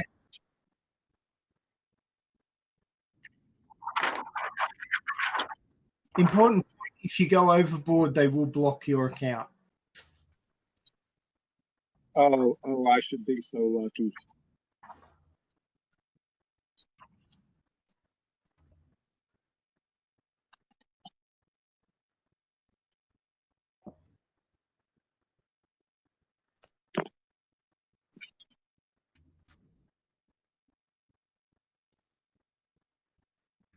So if you want to really hammer this home, you can schedule up, like 15 or 20 for the hour, and then go in when it starts and retweet. So that actually. So in other words, you tweet a bunch of stuff, and then you also retweet everybody else's stuff. Yeah. Is that the deal? But it also helps if you comment or add a comment to your retweet, so that changes it a bit rather than just hit the retweet button and move on. Okay, and you're supposed to have like a hashtag something in your tweet somewhere or something, right? Yeah, so you can basically at as many people as you want, or as many accounts as you want. So like at Disney and at Rodriguez, Robert Rodriguez, and whomever you want to try and draw to your tweet. But you should only have one hashtag in there to get it to count towards the trending. Okay, I see what you're saying. Yeah, so retweets count as additions to the total, right? Because it's moving through Twitter through the population. Yeah, I just saw Charles questioning that. Retweets are counting, yes. Yeah, so those 60,000 impressions weren't directly from my account because I don't have 60,000 people looking at my stuff. So my tweet was getting retweeted, and people were looking at it on other people's accounts. So right. I think I had 600 and something retweets of that one tweet. And that's how it got to 60,000 impressions. So roughly 10 people per retweet were looking at it, plus the people who looked at it from mine. And it was retweeted, and then from that retweet, it was retweeted again. And that's how things go viral on Twitter. It's through the retweets, and they all count. Gotcha. So it's best to have the hashtag, which will be Watch Alita. I usually put capitals in the starts of the words because they're smushed together. Just makes it easier to read. Oh, that's looking really good, Lou. That's looking terrific. So you want the hashtag. You want to tag a few accounts. My general pushes were not just telling Disney, but telling all the other studios about Alita. So I was tagging Sony and Paramount and Warner Brothers and stuff like that. But you sort of got to come up with a little story that'll fit in the word count and tell your story, tag the people, put the hashtag in, and have an image. Because the image is what draws people to read the tweet. Gotcha. So that seems to be basically how to get things to start moving through the population. And of course, the number of people since January who've seen the movie and are keen on it now has, probably doubled or tripled. So we've got a whole lot of potential people for passing this on. So I think we could probably do better now, especially with people, stuck at home looking for something to watch. This may be a really, really good bolster to the Alita Army and to the people watching. So the hashtag for this is Watch Alita. Yeah. But we're not allowed to use it until we start trending. The reason for that is because any use of a hashtag before you start trying to trend is minused from the total. So if that hashtag is used before the time specified, it will be a negative to the bulk of the tweets when we start trying to trend. Yeah, also, I remember that I think Alita Warrior who is mentioned that the graph is like a like this hockey I think, it should look like you have the spike in the beginning and then it floats down later. So but you need to have this spike. It needs to be as hard as possible and as high as possible, so Twitter will react on it because it thinks, oh, it must be a hot topic that people are talking about.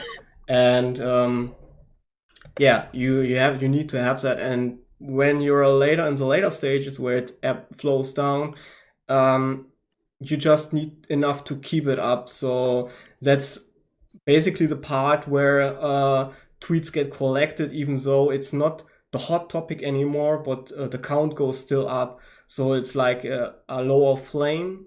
And this adds like the other half of all the tweets that are happening, because it can drag out the whole day until the next day. Like on our first event where we tried that on December, we were basically collecting tweets over a span of almost 2 days, you could say. So what usually happens is that some of our artists, and coming back to the topic at hand, and people who like to do Photoshop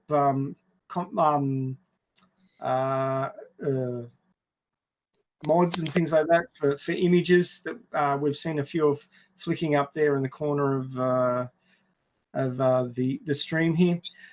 People make ones up specially for this. So call out going out to Johnny Sci-Fi and Izam Remnos and all those guys who do the terrific photoshopping.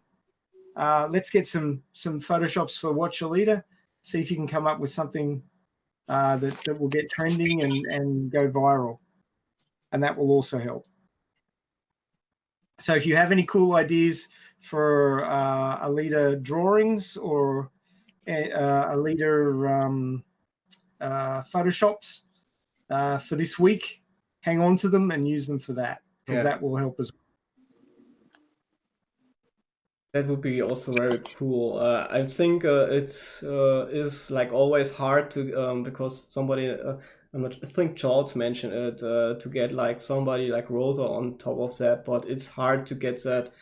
I think nobody has a direct contact except Rosa Salazar BR, and she can't even she can't like talk on her own demand. Yeah, so she tried to do a present for her, and I'm not sure if she couldn't even contact her that this thing is on its way to her, and if she picked that up, maybe she did in the meanwhile. But yeah, it's kind of a crimi or like a kind of a mystery where this present is now. So because it went to into the old talent agency first, and I hope she still gets it.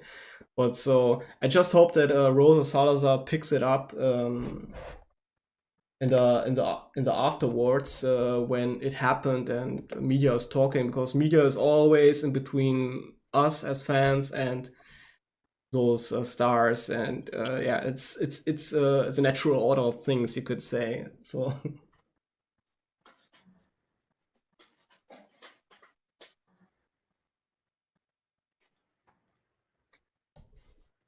I'm just sitting here watching Lou at work. We should do this more often. it's kind of hypnotizing. Yeah, it is. Totally. Alrighty, so I still can't find that question. Star Avellion insists that he tweeted it, but nobody much replied to it. Okay, here's a question. What is the average amount of time you spend on Alita art from conception to completion? Lou, do you want to start out with that one? So you're doing one right now? Oh, I'm pretty much done with it. Wow. Okay, so what are we looking at? How long did it take from the stream to now? Like an hour and a half? Hour and three. We're almost an hour and 3/4, but I don't think you started straight away. Okay. Yeah. Somewhere between 2 hours, something like this size. I can do that with this amount of detail. Is the light showing behind her cape? I can't quite see. It's not visible from your camera angle. Oh, yep, there it is. Cool. Yeah. I think my light is shining. Is the light better this way? Yeah, that's fine. It's just that it was off the top of the camera, so I couldn't see. Oh, okay. So how far does that go down? Ah, right. So the cape is sort of the end of the drawing. Yeah, it just kind of fades away. Yeah, no, that's cool. But yeah, it takes me something like this size. It'll take me like, I don't know, about a couple hours maybe. Yeah, and I noticed that you're being manga accurate, and you haven't got kimchi in there. Oh yeah, no, I have a habit of drawing kimchi everywhere for some reason. I love your Alita drawings in Iron City with kimchi involved. I actually was using your Christmas one as my PFP on Discord over Christmas because it was so cool. Good. So it gets out there. A lot of you probably don't do Discord, but there's a number of Discord servers for Alita. There's a movie one and a manga one, and Paulie runs one as well. So there's 3 of them out there. Yeah, I'm working on like several Alita pieces right now. I kind of jump from one project to another. So I don't know. I think I got like 6 active ones that I'm working on, but I jump on and off on. Is there any chance you could rotate that 90 degrees to the right and pull back a little bit so we can sit bending up the right way? You just have to move the camera back. Okay. There we go. So I don't have to turn my head and hurt my neck anymore. Very nice.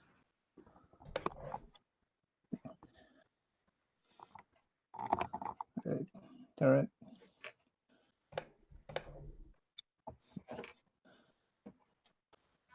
I like that. Okay, so Cranberry does a lot of awesome. artworks for Alita. Cranberry, do you have an average time that you spend on these things, or does it vary depending on what you're doing? It really does vary. The piece I did most recently with the lead on the cathedral, that one was 26 and a half hours. So I take way too long in my coloring, but it's probably the pride of my art, so I go a little overboard on it. Well, as long as you're happy doing it, and you feel like the result is worth the time, I can't see that it's wasted. Oh, it's just one of those things where when you take commissions, you have to take time into account. Can we see that piece? No. I want to see what it looks like. Do you have any shots of that cathedral one that you could show us, or? So I'm not Yes, sure I what. put it in the Google Drive. I don't know if my DeviantArt. Give me a second to look it up. It's in your DeviantArt or in your Google Drive? It's in the Google Drive. Let's see. You mean the Google chat? Hold on. Let's see. Did you pop it in the chat, or is it actually a drive link? It's a drive link. Give me 1 second. Yeah, I have 2 drive links here. One with the merge. No. Well, I'll drop it in the chat 1 second. And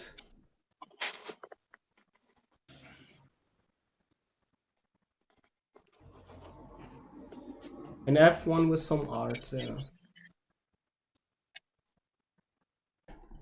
It looks like Bozilla has dropped out of the chat. Yeah, so. he had just a 1 hour amount of time, so was a bit short a note. Like he dropped silently out. Yeah, he should have just said something. We would have said goodbye to him.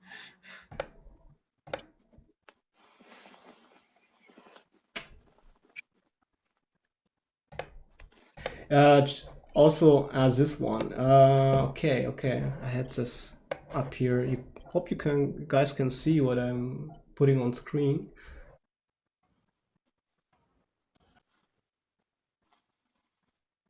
Alita with the electric guitar. Yes. Oh yeah, I like that one. I wonder what she's got it plugged into. I mean, who knows? Yeah, that's the one. Maybe. That's the one I was asking about on Twitter, if that was an Ibanez Iceman. What did it turn out to be? It was a Yamaha something, wasn't it? Yeah. Again, I was just like, I don't know anything about this. She has a heart to power whole cities, and she will be able to power the electric guitar. Yeah, that's what I was thinking, but she still needs something to amplify. You never know what parts she has to do that. Maybe she can use her voice for that. I just opened her mouth and didn't amplify. like she has an inbuilt amp in her throat or so. Who knows? Well, the Berserker body is the most advanced. And it can take any form you're imagining. Like, okay, it's a subconscious image, but you know, work. Avon says it's a Yamaha SGV 800 Black Sparkle. Apparently, yeah. I think that was it. Oh, there's a reason he knows it. You apparently need to drag him on here at some point, and Valdi. I would love at some point to have everybody who frequents the chat to come on and talk about whatever their interest is in the fandom. We might just have to have a drop-in stream and see if we can just convince people who can't ever sign up to a topic to just come on and have a chat about whatever to do with Alita. Chat is suggesting that Alita is using the antenna to kind of transmit the radio signal or transmit it as radio signals. That could also work. Just how very radio chaos. Yes, she has already done her own radio Alita. Yeah. You could just see her rocking up, 10 years later in the Badlands and Radio KAOS. Yeah, I already did that. That'd be funny. So, while we've still got some artists here before they all run off, what's your favorite piece that you have completed? And can you show it to us if you have it?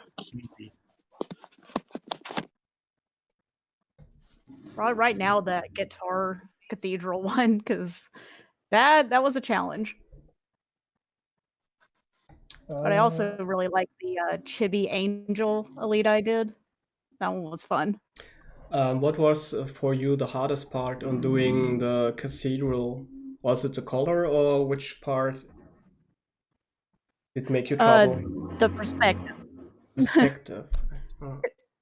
Yeah, because I took, about 50 screenshots from the movie. Yeah. And the way it ended up drawing it was there was no actual perspective of that on any of the screenshots. So I had to, I basically got Rido to help me a lot with it to make sure like everything was, I redrew it like 5 times. It was insane. Can imagine what you. I'm not a big. That basically you was missing the depth later or when you try to draw it and you couldn't get like a 3D this because you have the stages and basically depending on the lighting you can you can have trouble to get like a real deep perspective into it. Is it that one what you mean? And not really the coloring. I got that pretty easily. But the actual sketch of it, getting Alita to look perspective right, like the way her one leg, was slightly forward, the way everything tapers down correctly, the guitar, I mean, all of that just, it's like a slightly lower angle, and I'm going to start getting technical here, slightly lower angle looking up, but also it's kind of straightforward. It's hard to explain. Mm. But I redrew her and the basic layout of the architecture again at least 5 times before I got it looking correct. I see.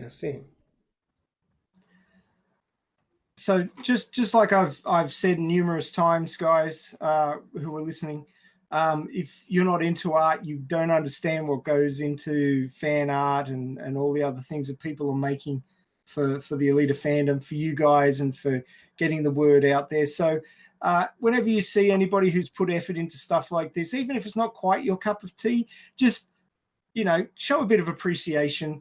None of us creative types like to live in a vacuum, and it's always good to get a bit of feedback, even if it's not to your taste. Say so, but just be positive about it. And if it is to your taste, go wild, because a little bit of appreciation goes a long way. I certainly know that from my writing. Yeah, guys, I have something serious to say. Stop bullying Vladdy. That's not nice. It's a joke, guys. Yeah, like all people are bullying Vladdy in the chat. He's crying already. Oh, Yeah.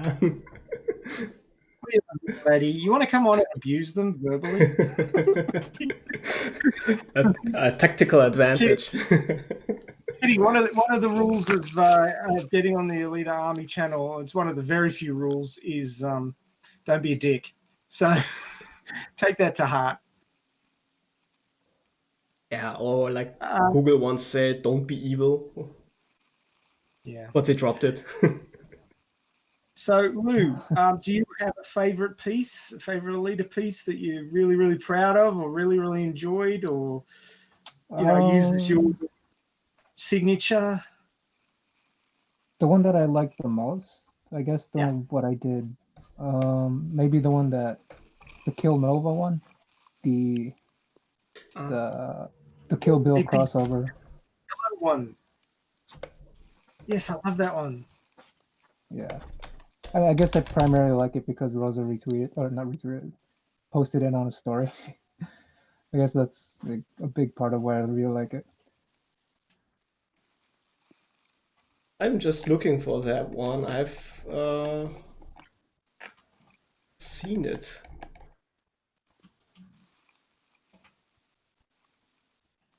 Ah, I found it. In my defense, There it is. Kill Nova. Oh yeah. oh, yeah, it's very nice. She reposted the. Yeah, I love that one. In my defense, Vladdy, I'm Australian. We mispronounce everything.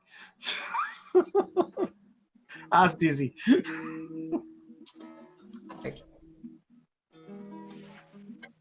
Yeah, I posted that in the Facebook group I got as soon as I saw it.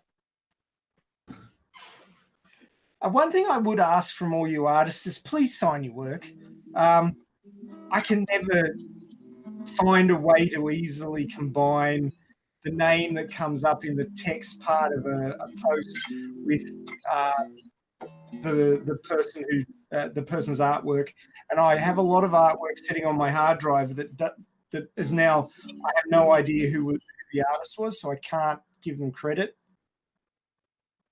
Yeah, also, if I see an amazing art and I want to see more of this person, yeah, I can't find him without the name. So sometimes you get lucky and somebody knows him. It's usually in Twitter a matter of half an hour that until somebody comes and says, "Oh, I know that artist," but sometimes you don't find them, and then it's a little bit sad. So you can't credit them, but you also can't watch the other fan or the other art they are doing. Exactly.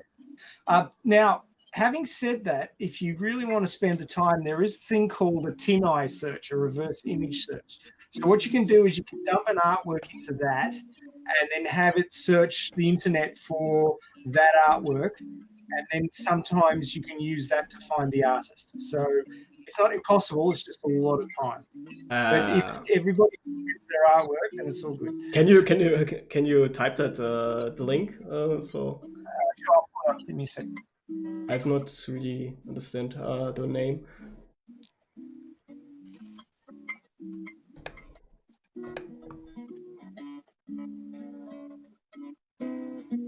I've known about this thing for about 15 years. It's been very useful. So I've just dropped it into the text chat. So obviously, in 40 seconds, you'll actually hear me talking about it. But it's in there now. The delays. But anyway, so where are we with questions? I actually like the background music. It's quite good. Sorry. No, it's all good. So there's another bit of I don't know if it's Alita related, but there's another art form. No, I did put something on Twitter one time of what I thought the busker should sound like in the second movie, though. Oh, nice. So did you play two riffs and lay them over each other? Because he does the double neck guitar. Yeah, no. Well, actually, it's interesting. I've looked that guy up. Of course, that's not actually him. The guy that does, his name's like Iba Thame or something like that. He's an African occasional actor and mainly a political activist, and I don't think he actually plays. So I don't know who the guitar player was in that. I've thought about sitting down and figuring that thing out. Actually, I think you could probably do it one guitar, and it may be one guitar because it sounds like somebody just kind of doing some bass lines and then playing some treble lines across the top of it. The guitar when Alita was eating the sandwich? Yeah. Oh, yeah. I think that was Robert Rodriguez that was playing it.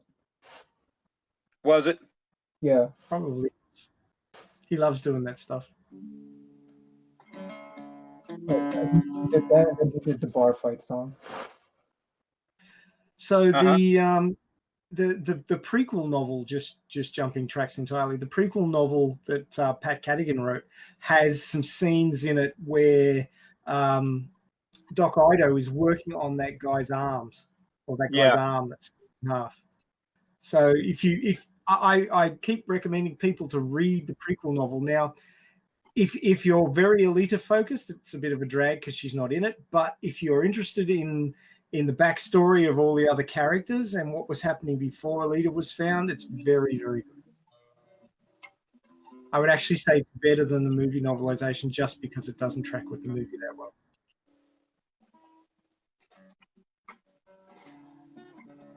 So, any more comments about favorite pieces? We haven't heard from Haven't heard from Sluggy for a while. What's the favorite thing that you've put together on your phone there, Sluggy? Well, at the moment, I'm making a third animation. So far, I'm already liking it better than my other two. Excellent. That's actually my next question. What are you working on now? Can you give us a preview or tell us a bit about it? Give us some context. I could get some context. So I guess overall, the main point of my animations is just like they're not really meant to be taken seriously. It's just mainly made for jokes. Okay, yeah, mainly made for jokes. They're not meant to be taken seriously. Not meant to offend anyone. I just made them because why not? I was bored and I thought it looked good. Well, the memeage is, part of the internet. We're not going to get away from that, and it is just another way to get the word out there because people see these things and go, oh, that's funny. What the hell is it about? And then they go looking for context, and then they go looking for the movie. So, yeah. I would say that you've probably brought a few people to the movie from your work. I guess, but for the third one, it's gonna be a whole lot more cursed. Yeah, I say cursed.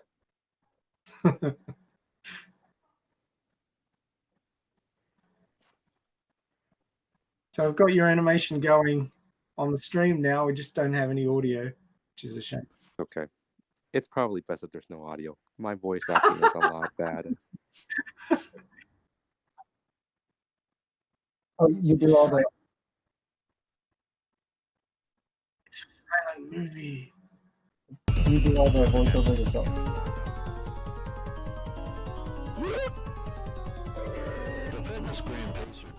Does anybody have a tampon on them?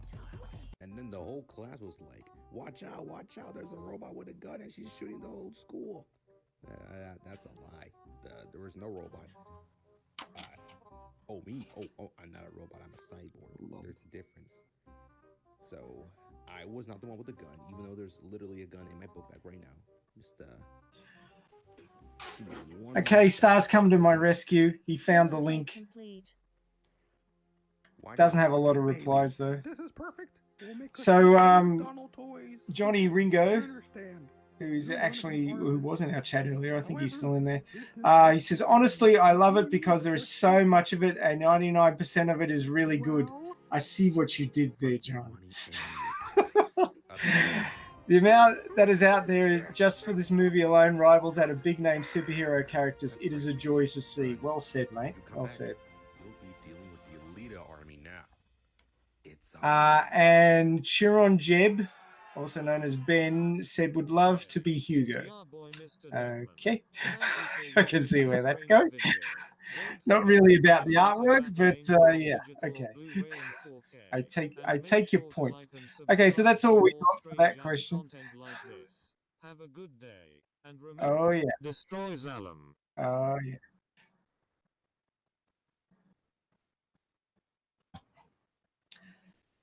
So Chibi, you finished that Alita playing the guitar in the cathedral. What's next? What are you working on? You talking to me? I thought so. You said Chibi. Cranberry. God, how did I get you two mixed up?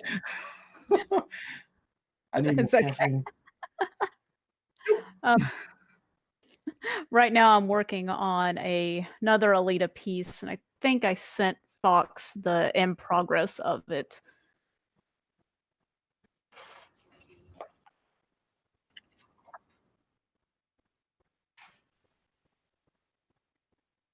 What the hell is that? It's a chicken wing. It's a chicken.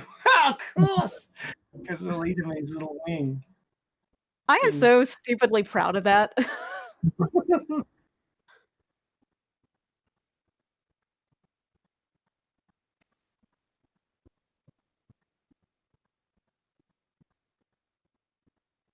Dude, you must have the loudest mouse click I've ever heard.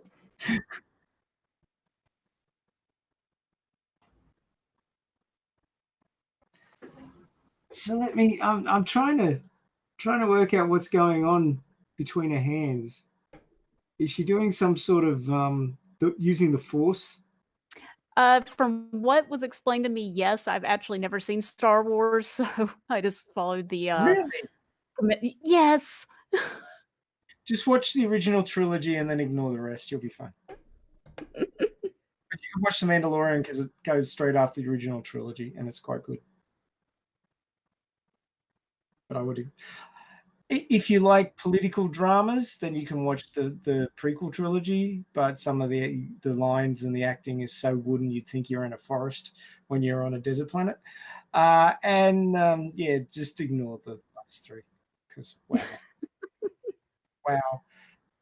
I mean, I was actually out in the backyard cleaning up yesterday. Was pulling weeds and sweeping up and stuff for about 5 hours, and YouTube decided to throw up all of these things about the Rise of Skywalker, and oh my god, the guy went on for an hour and a half about all the things that were wrong about the Rise of Skywalker, and then he did a part two, and I'm like, I'm not listening to part two. My god, what else did he find?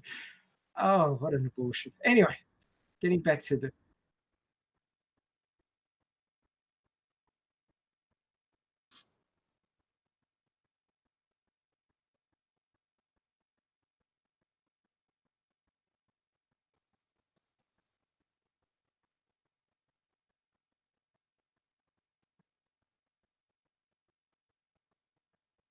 Did I see that say 999?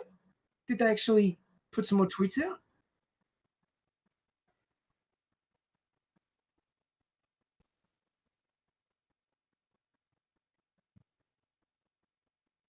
Yeah. It was 996 like yesterday, Australian time. Did they drop 3 more tweets or did they just retweet some things or?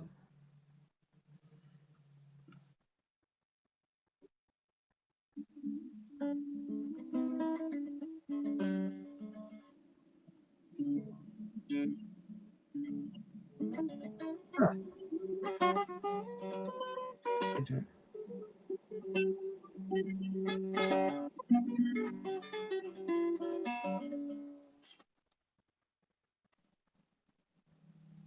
Mm.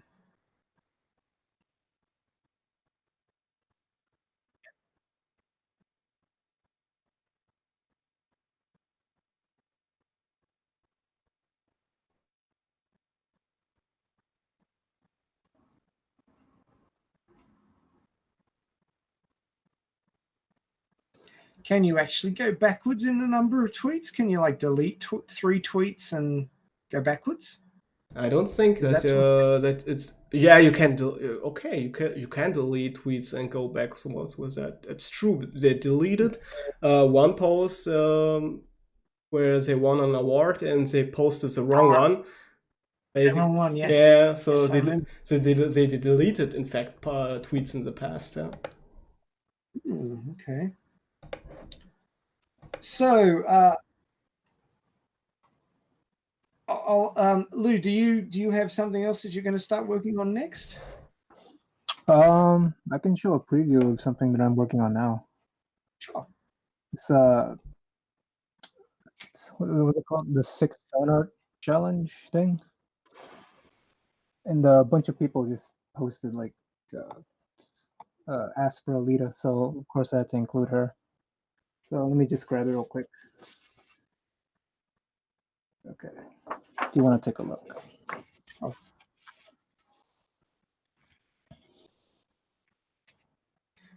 Now, what are we looking at here? What's the combination?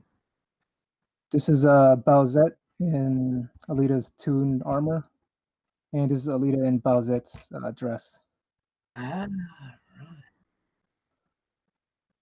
See if you can see that real quick.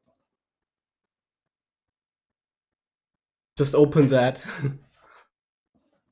I find Alita in fluffy girly things a little bit hard to swallow, except when I think about Ouroboros, and I go, yeah, suck it up. I think it's kind of for me. It's always interesting to see her in variations and new styles, and yeah, in a way it fits to her because she's curious type of girl, and if you give her the time in her hands when she isn't like occupied, always fighting some people, then she tries all sorts of things out. Like she's into reading, she's into art, she's into music. That's a cool thing also about her. She's like in a way, like in every like the next door girl from her personality. So she's not floating above everything. Until you piss her off and she starts fighting. Then she's not the girl next door. No. Then she suddenly stops to be that. And I also drew Zex. Can never pronounce his name properly. Zex. Zex, yeah. Yes.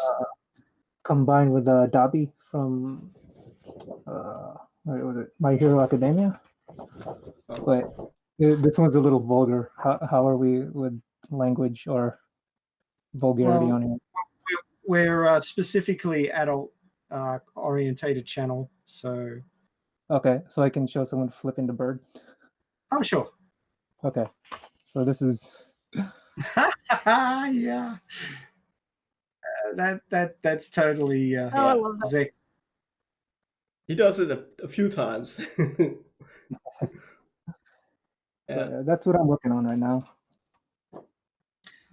Oh look, I tweeted out this week that I recently caught up with the last few released chapters of Martian Chronicles, and Kashiro's still got a thing about cyborg willies, so there's a new one. I was actually talking about with the last 300 about the Willy thing, and if there's somebody who could pull that off in our movies, then it's Rodriguez, because he has already done that in with those guns. He can flip out. Of course, you would need this shiny R rating before you do that. But if we ever get to that R rating, then I wouldn't rule that out, or for him to do that. He can pull that off. I mean, for Alita's origin story, I think the PG-13 was the way to go, but as she becomes more mature, gets out of her teens and starts really kicking ass and ripping heads off necks, it should really go to R, I feel. Yeah, it has the potential to slowly grow into that with the installments. Already, I think they have to turn up the notch for the Japan arc like quite a bit. But especially in the tuned arcs, they need to go R for that. As a hyper violent part, and especially when they go into the lab and all that stuff, it's also a lot of psychological stuff that are coming on top of that. So yeah, it's hard to get that across if you're limited. Oh, totally. I was actually surprised how well they actually got this movie to work in PG-13. Yeah, that's that they got the first one so good with that. Of course, they had to crank it up and use go to the frontier of that what PG-13 allows you, and they got away with a lot of stuff. Basically because they did it to cyborgs and not to humans, and this. I actually had a big discussion about that very topic with the movie seller guys, because they were like, it must have just been a good day with the reviewers because they let some stuff through. Yeah. It was very random. That one went well for as an exception with the reviewers. So usually they're harsh. Well, yeah, that we got through that set of reviewers, but the public ones are a little less optimistic. Yeah. So I got basically two more questions here. So what do you like to do to stretch your abilities, Cranberry? What I need to do is more backgrounds. So backgrounds is your weakness. It is. I've never been much into drafting or anything. I don't like non-organic shapes, drawing them as much, but I need to do it because if you don't expand, you don't learn, you become stale. all that fun stuff. Yeah. I probably should expand out from colored pencils as well, but that's just what I really like to do. So not Fair sure if enough. I'll really like. I tried markers and I've tried charcoal and watercolors, and they're okay, but just I don't get the same joy out of it. Same thing with digital art. I used to have a tablet, but I don't know. It's not the same as holding a pencil or anything in your hands. I don't know if Lou can attest to that as well, but it's just not my thing, I guess. What do you reckon, Lou? Well, first let me answer Dizzy's request. You said do a Sailor Moon Alita mashup.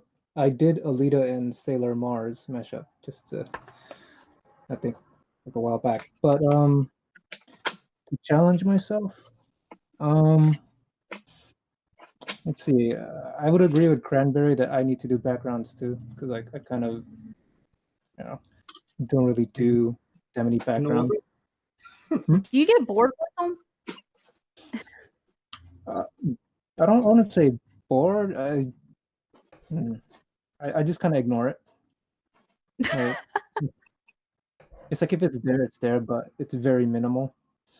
But yeah, I should do more backgrounds too.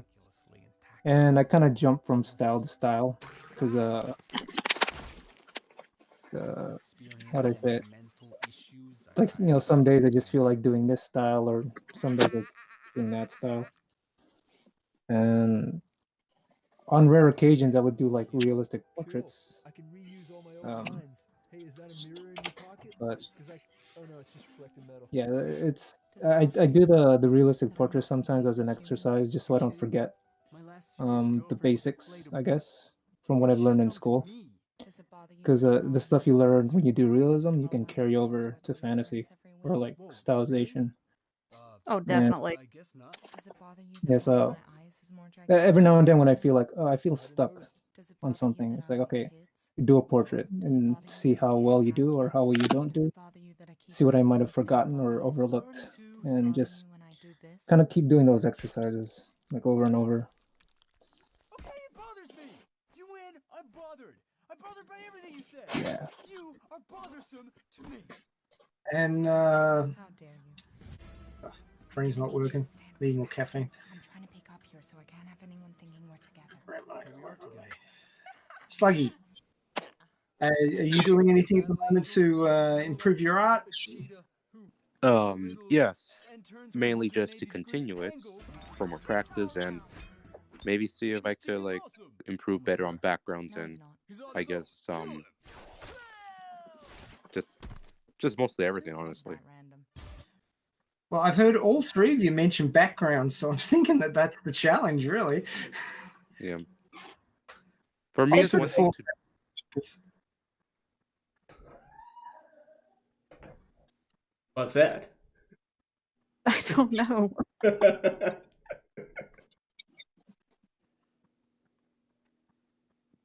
I was just going to say, I think it has to do with because I took drafting classes in school as well. Drawing organic versus architecture, still lifes and stuff like that, it's such a different everything. You have to look at it differently. You have to color it differently.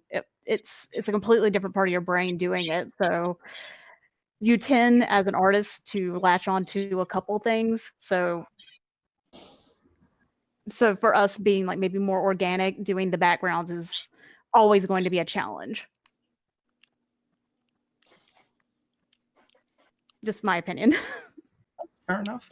It is a discipline of its own. Like characters is one thing, and doing fantastic backgrounds is a completely different task. You have to concentrate, and then you have to integrate those that it fits in a way.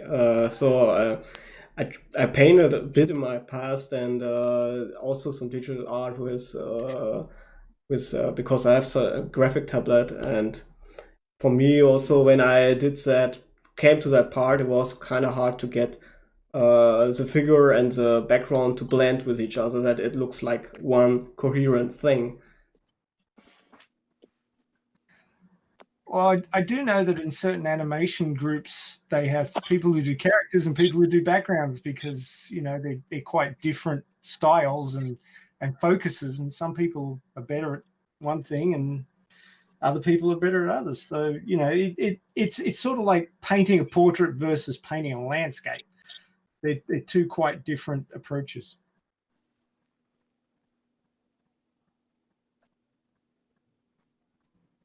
Yeah, it is. So I guess the last question that I have now is from either the movie or the manga, do you have a favorite scene that you like to draw, or one that you have drawn, or one that you want to draw that is your favorite? Deep question. Like a scene in particular, or Yeah, like is there one scene in the movie that you really want to draw, or in the manga a panel that really stood out to you that you wanted to replicate or do something modified in some way? Just your favorite. What is your favorite, if you have one? Like I said, it's a deep question. You got to kind of think about it for a bit. Play some music while they're thinking, Eddie. We need thinking music. I packed it up. I packed it up a minute ago. Grab the harmonica. Go for it. If I were to choose one that I would like to work on, it would be something in the motorball scene or the chase scene. Just because there's so many layers that the chase on the track or out in Pine City. Maybe both, like because like there's a lot of like layers that would kind of look overwhelming. Like if someone decides, hey, take that clip and draw it, and you have like the stand, you have the what do you call it? All the signs, all the people, the track itself, and like the players and like body parts flying everywhere. That stuff like looks. It'd be kind of like really difficult to do, but it'd also be like might be a good challenge to like exercise the drawing backgrounds challenge, right? So maybe something from the motorball stuff would be something I'd like to do. One of the things that I noticed about the motorball scenes that was really impressed me was the when they've been fighting on the track, you see some of the shots from way down on the track level, and you can actually see bits of rubber and things that have been chopped off people, like little tiny pieces of detritus on the track. It's not perfectly clean. There's bits laying all over the place. Yeah, and really fine detail. Really focused on. Went, oh, that's really cool. They've really thought hard about this. Yeah, there's a lot of like little details in that that I like to. It would be really difficult to do, but it might be also fun just to like learn as I go doing that. But, and of course, if any of you, we just lost Sluggy, but if either of you feel like drawing Alita on the track in her motorball body, the one at the end, in the last scene, feel free. I'd be happy to see some of those.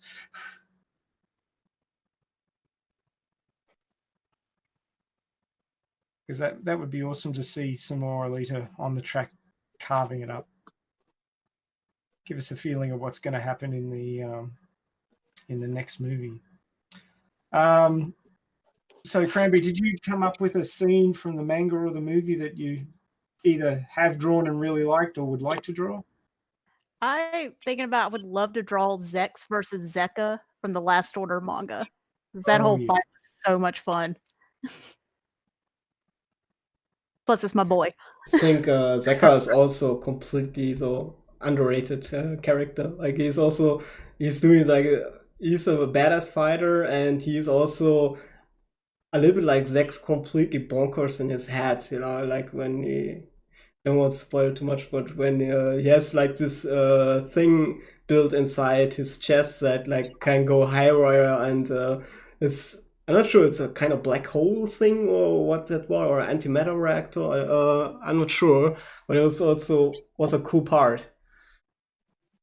And I think he's one of those characters who can handle Alita's ass over anytime. He does have some very special moves. And it wasn't until Alita became OP that she could actually go toe to toe with him. Yeah.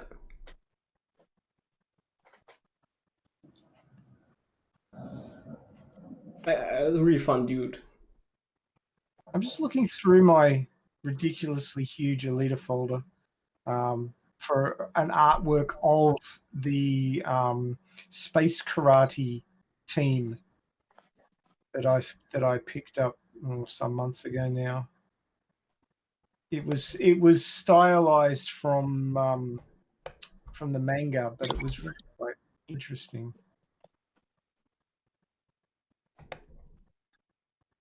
And of course, because I have thousands of images here, I'm not going to find it. Them's the breaks. That's the Zeka guy. Well, it's actually got Zeka, Toji, Rakan. Was there a fourth guy? Don Fua. I'm not sure if he's in the image though. I can't remember him being in there. Donfu was like the OG. Yeah, Don Fu is the guy that sort of just ports in from another dimension. Like he's so damn OP. Like, but he's also so OP that he just like it's like he's not even involved in the battle. He's just I'll rock up and try and teach these fools some deeper meaning of the universe in the middle of a fight because that's what I do. Yeah, I hope if we ever get to that part, Last Order, it will be like completely a complete different beast of story, like everything that was before.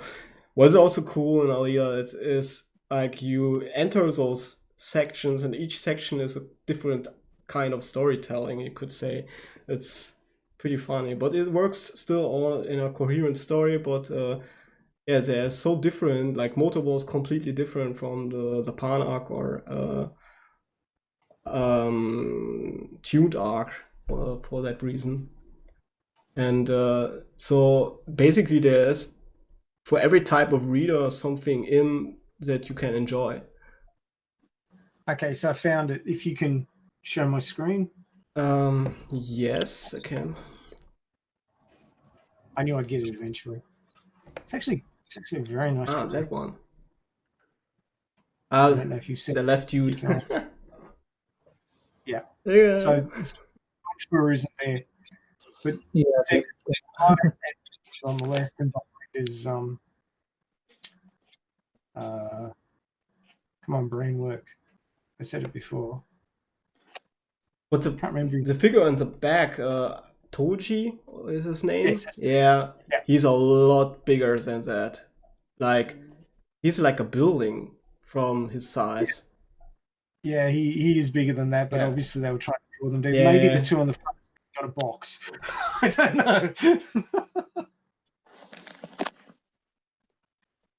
Do we have questions left, or do we? We should knock it on the head. Yeah, first are starting to get tired, so it's good if we wrap that all up. Would you like to make any last comments, Cranberry? Sure. Just anyone out there that does anything, share it. We all want to encourage each other. It's always a learning experience. And throw ideas out. I mean, we can't do it all. But, who knows what a quick little sketch will turn into. Yeah, you just never know what might end up going viral. Everybody just sees something interesting in it and picks up on it. So always make the effort to improve your art, whatever it happens to be, and keep putting it out there. And all those people who are enjoying the art, make sure you comment and give a little bit of praise. Because as I said before, it really helps motivate and keep people chugging along with their artistic endeavors. It really does. Lou, any last comments? I echo that sentiment. Draw, share, have fun. About it. Can't get any more straightforward than that. What about you, Sluggy? Well, I guess I I guess if you have never started drawing, I suggest maybe try drawing a bit, or maybe try showing your artistic side. You'll never know how much power or potential you can have until you actually try. I've learned that, and it was a good ride. Well, we all know that Alita never holds back. If she wants to try something, she just does it. Be like Alita. Just don't knock people's heads off while you're doing it, because it probably won't help. Reminds me kind of Forrest Gump, like you say, oh, try ping pong, and then he ends up as the master of ping pong, So it's kind of like this, because they are not biased about themselves. They when they think that the idea is good, they try it and crank it up to the max, and look how far they go. And they're not negatively biased about their abilities. They just try. I love it. Excellent. Well, thank you all for coming on. We hope you can catch our next stream, which should be the Alita Watch Party, or should I say the Alita Watch Party? That gets confusing. So everybody remember to set up your tweet deck and get those tweets ready. We've got a countdown timer on the Alita Army site, so keep an eye on that so you know when to get things rolling in your time zone. So we also have a somewhat shortage of guests for the watch party. Now, everybody's heard the usual gang sit in and talk about the movie. If you would like to get in on that action, if you have commentary that you'd like to add for various scenes in the movie, please come on. We'll all start watching the movie together at the same time, and then you can talk about the information that you have or the opinions you have on the scenes. So do feel free to sign up to our guest sign-up sheet, which will be in the details of the stream and the video when it turns into a video. Sign up for that one. We'd love to have a few new people in and get their opinions on the various parts of the movie. We all know Eddie and his narration. We've all heard. I'm not gonna do it again. I mean, everybody's heard everything I got to say.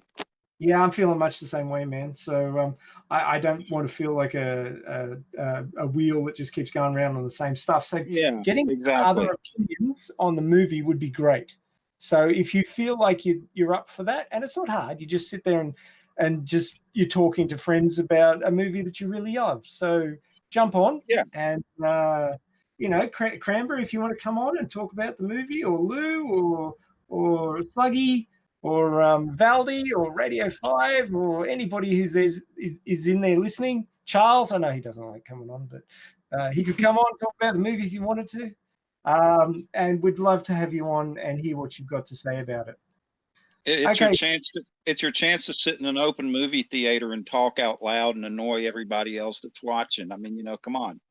And not go to that special hell. Exactly. Oh,